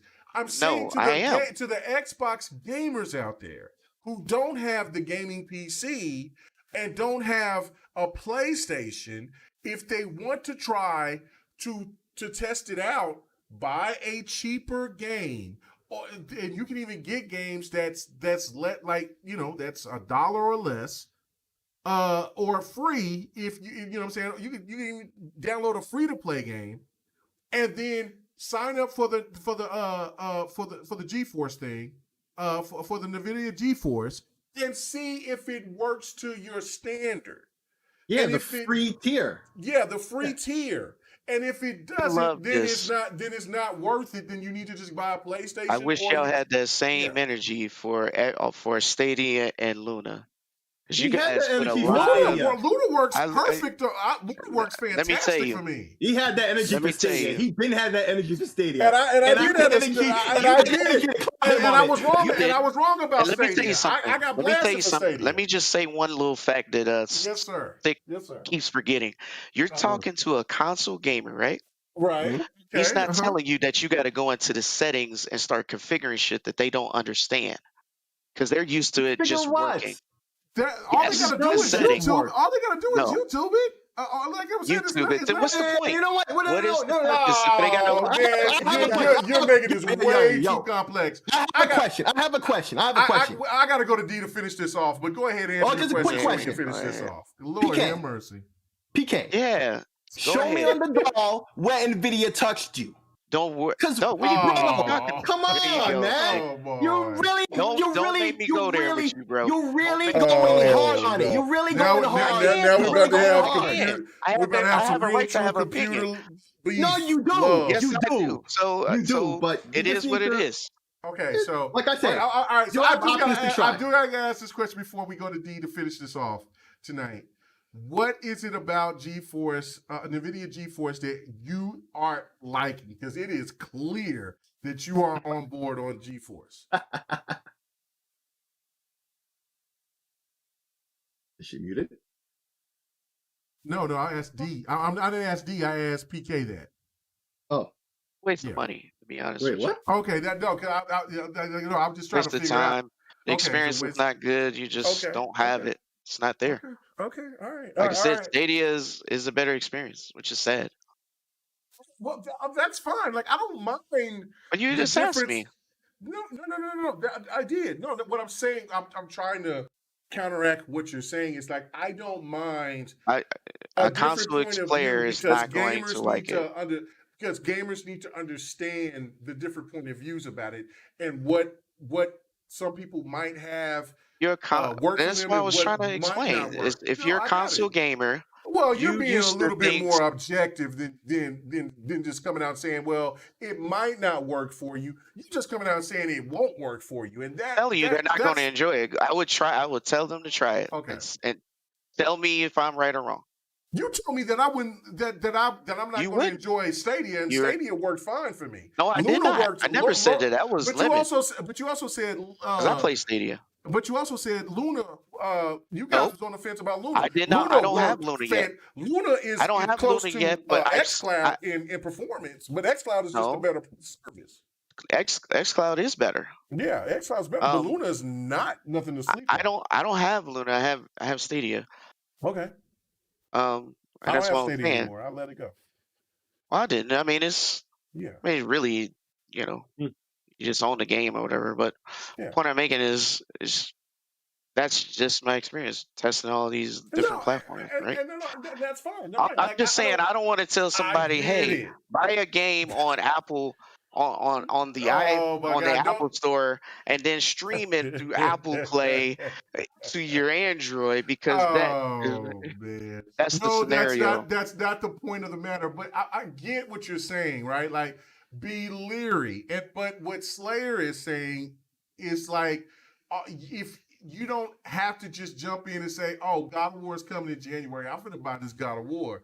There are so many other PC games that's out there that's available that you can play for free or that you can get for less than $1. But you're saying the same thing. If it works. All I'm saying is you're saying a lot of complexity for a console gamer. But no, that's not complexity. What are you talking about? Okay. What you're saying right here is that if you're giving the same pretense of what a lot It's the opposite of astroturfing. Whatever the opposite of that is, that's what he's doing the whole time. Like console gamers are dumb or some shit. Like, I mean, I'm a console gamer. Nobody's gonna feel like doing all these configurations and doing all this extra stuff. Oh yes, they will. Buying a Steam account to not play it on their platform. We're gonna ask Dee what her thoughts of it is, but I guarantee you, for me, for me, if I didn't have a gaming PC yet, I would have said, okay, this is available. Oh, I don't have to get a PlayStation 5 for the games that I want to play. I could just sit back and just wait. You don't think that there's gamers out here that's saying like, well, shit, I'll just go ahead and spend the money for whatever that I'll spend the $40-$50. I don't have to get the game day one. I can wait till the game jumps on sale because you know how PC games go. They drop like a rock after a month. So once that game drops on sale, if I really want to play it, I will. But I will test every other game beforehand in order to know if my service is right or not. But you're right. It's got to go by people's internet service and how compatible it is. But D, please, finish this off. I think we got a little bit too deep into it. I wish that I should have talked about this instead of the let's talk about RazorCon. D, what do you think? Is this something that you would be interested in? Yes or no? That got me. RazorCon. You guys are laughing, and then once you see what I'm talking about, you're gonna be like, "Oh yeah, you're right." Yeah, that's what I'm saying. I'm just laughing. We must be good. But okay. And he did it. The comedic timing, man. You got me off that one, bro. Okay, D. What do you think? Go ahead. I know it's late. Okay, so let me preface this. Yes, ma'am. By saying that my feelings and thoughts toward this were formulated before the podcast. That being said, I saw this as something that is good news for those who want it. Like we've been saying throughout the evening, it's all about choice. That being said, again, I am a console gamer. And I am specifically a console gamer because I do not have the time nor the desire to tinker with any settings or anything of that nature. I want to turn the bitch on, and it works. So having to do settings, having to do all that is of any nature, it is of no appeal to me. Personally, if there is a game that is on PlayStation that goes to PC, I would rather wait and buy it on PlayStation. And that's it. Excellent point. Listen, just buy a damn PlayStation, you're going to play PlayStation game. Real talk. All right, everybody, thank you so much for sticking around. I really do enjoy it. Dragonheart Yomi said this shit is amazing. Great fucking show. Amazing. Listen, I know that we went extra long, but that's because next week we will not have a show. So, unless somebody wants to make a show up or something, I mean, that's up to them. I mean, I'm going to be knocked out, hopefully, high off of the, hopefully I ain't got morphine, because if I got morphine, that means I'm dying. So something that takes me to the upper room, but to the moon. You know what I'm saying? I don't want to go to the upper room, but to the moon. So yeah, next Friday, looking forward to it. Everybody, thank you so much. Let's go ahead and do our sign outs. PK, thank you so much, man. You was tired, you was down and out, but then when we start talking about this PC life, man, you start getting a little scruffy. I don't know, man. We man, listen. And then with this whole Smash Brothers thing, you talking about you gonna come over to people's house and you gonna make sandwiches. Yeah, make sandwiches. Man. Always the sandwiches. I mean, listen. I got a couple of burners in here that's gonna say otherwise. But where can they find you at, brother? I appreciate it. I appreciate you. Love you to death. And you know what I'm saying? You tell please don't ever change. Right. And that's where you're gonna find me. Nephews, it's not nothing personal when I beat that ass deliciously in these games. But go ahead. Where can they find you at? Let me just ask Yobi in the chat. Yobi, do you think K Mega stands a chance? I wish you can say yes or no for me. Can we get to a sign out? I just want to do it. He'll answer eventually. He'll answer eventually. All right. Well, I gotta go way miles away to go. Listen, you can catch me again. I don't know. I'm gonna be out, but tomorrow we'll do Dragon's Den, and then we'll see what next week brings. But yes, you can catch me guys later. Follow me on Twitter, PKX Live. We can definitely get it in. I need some Back 4 Blood players. I need to play that. I have not really got into playing that thoroughly. Oh, there's Yobi. He just answered for me. Thank you, Yobi. I saw that. He said against you, no, but that's okay. What's wrong? You see this answer here? I just wanted that in. Okay, but Yobi, answer this question since we're going to do this. Do you think PK got a chance against me in Tekken?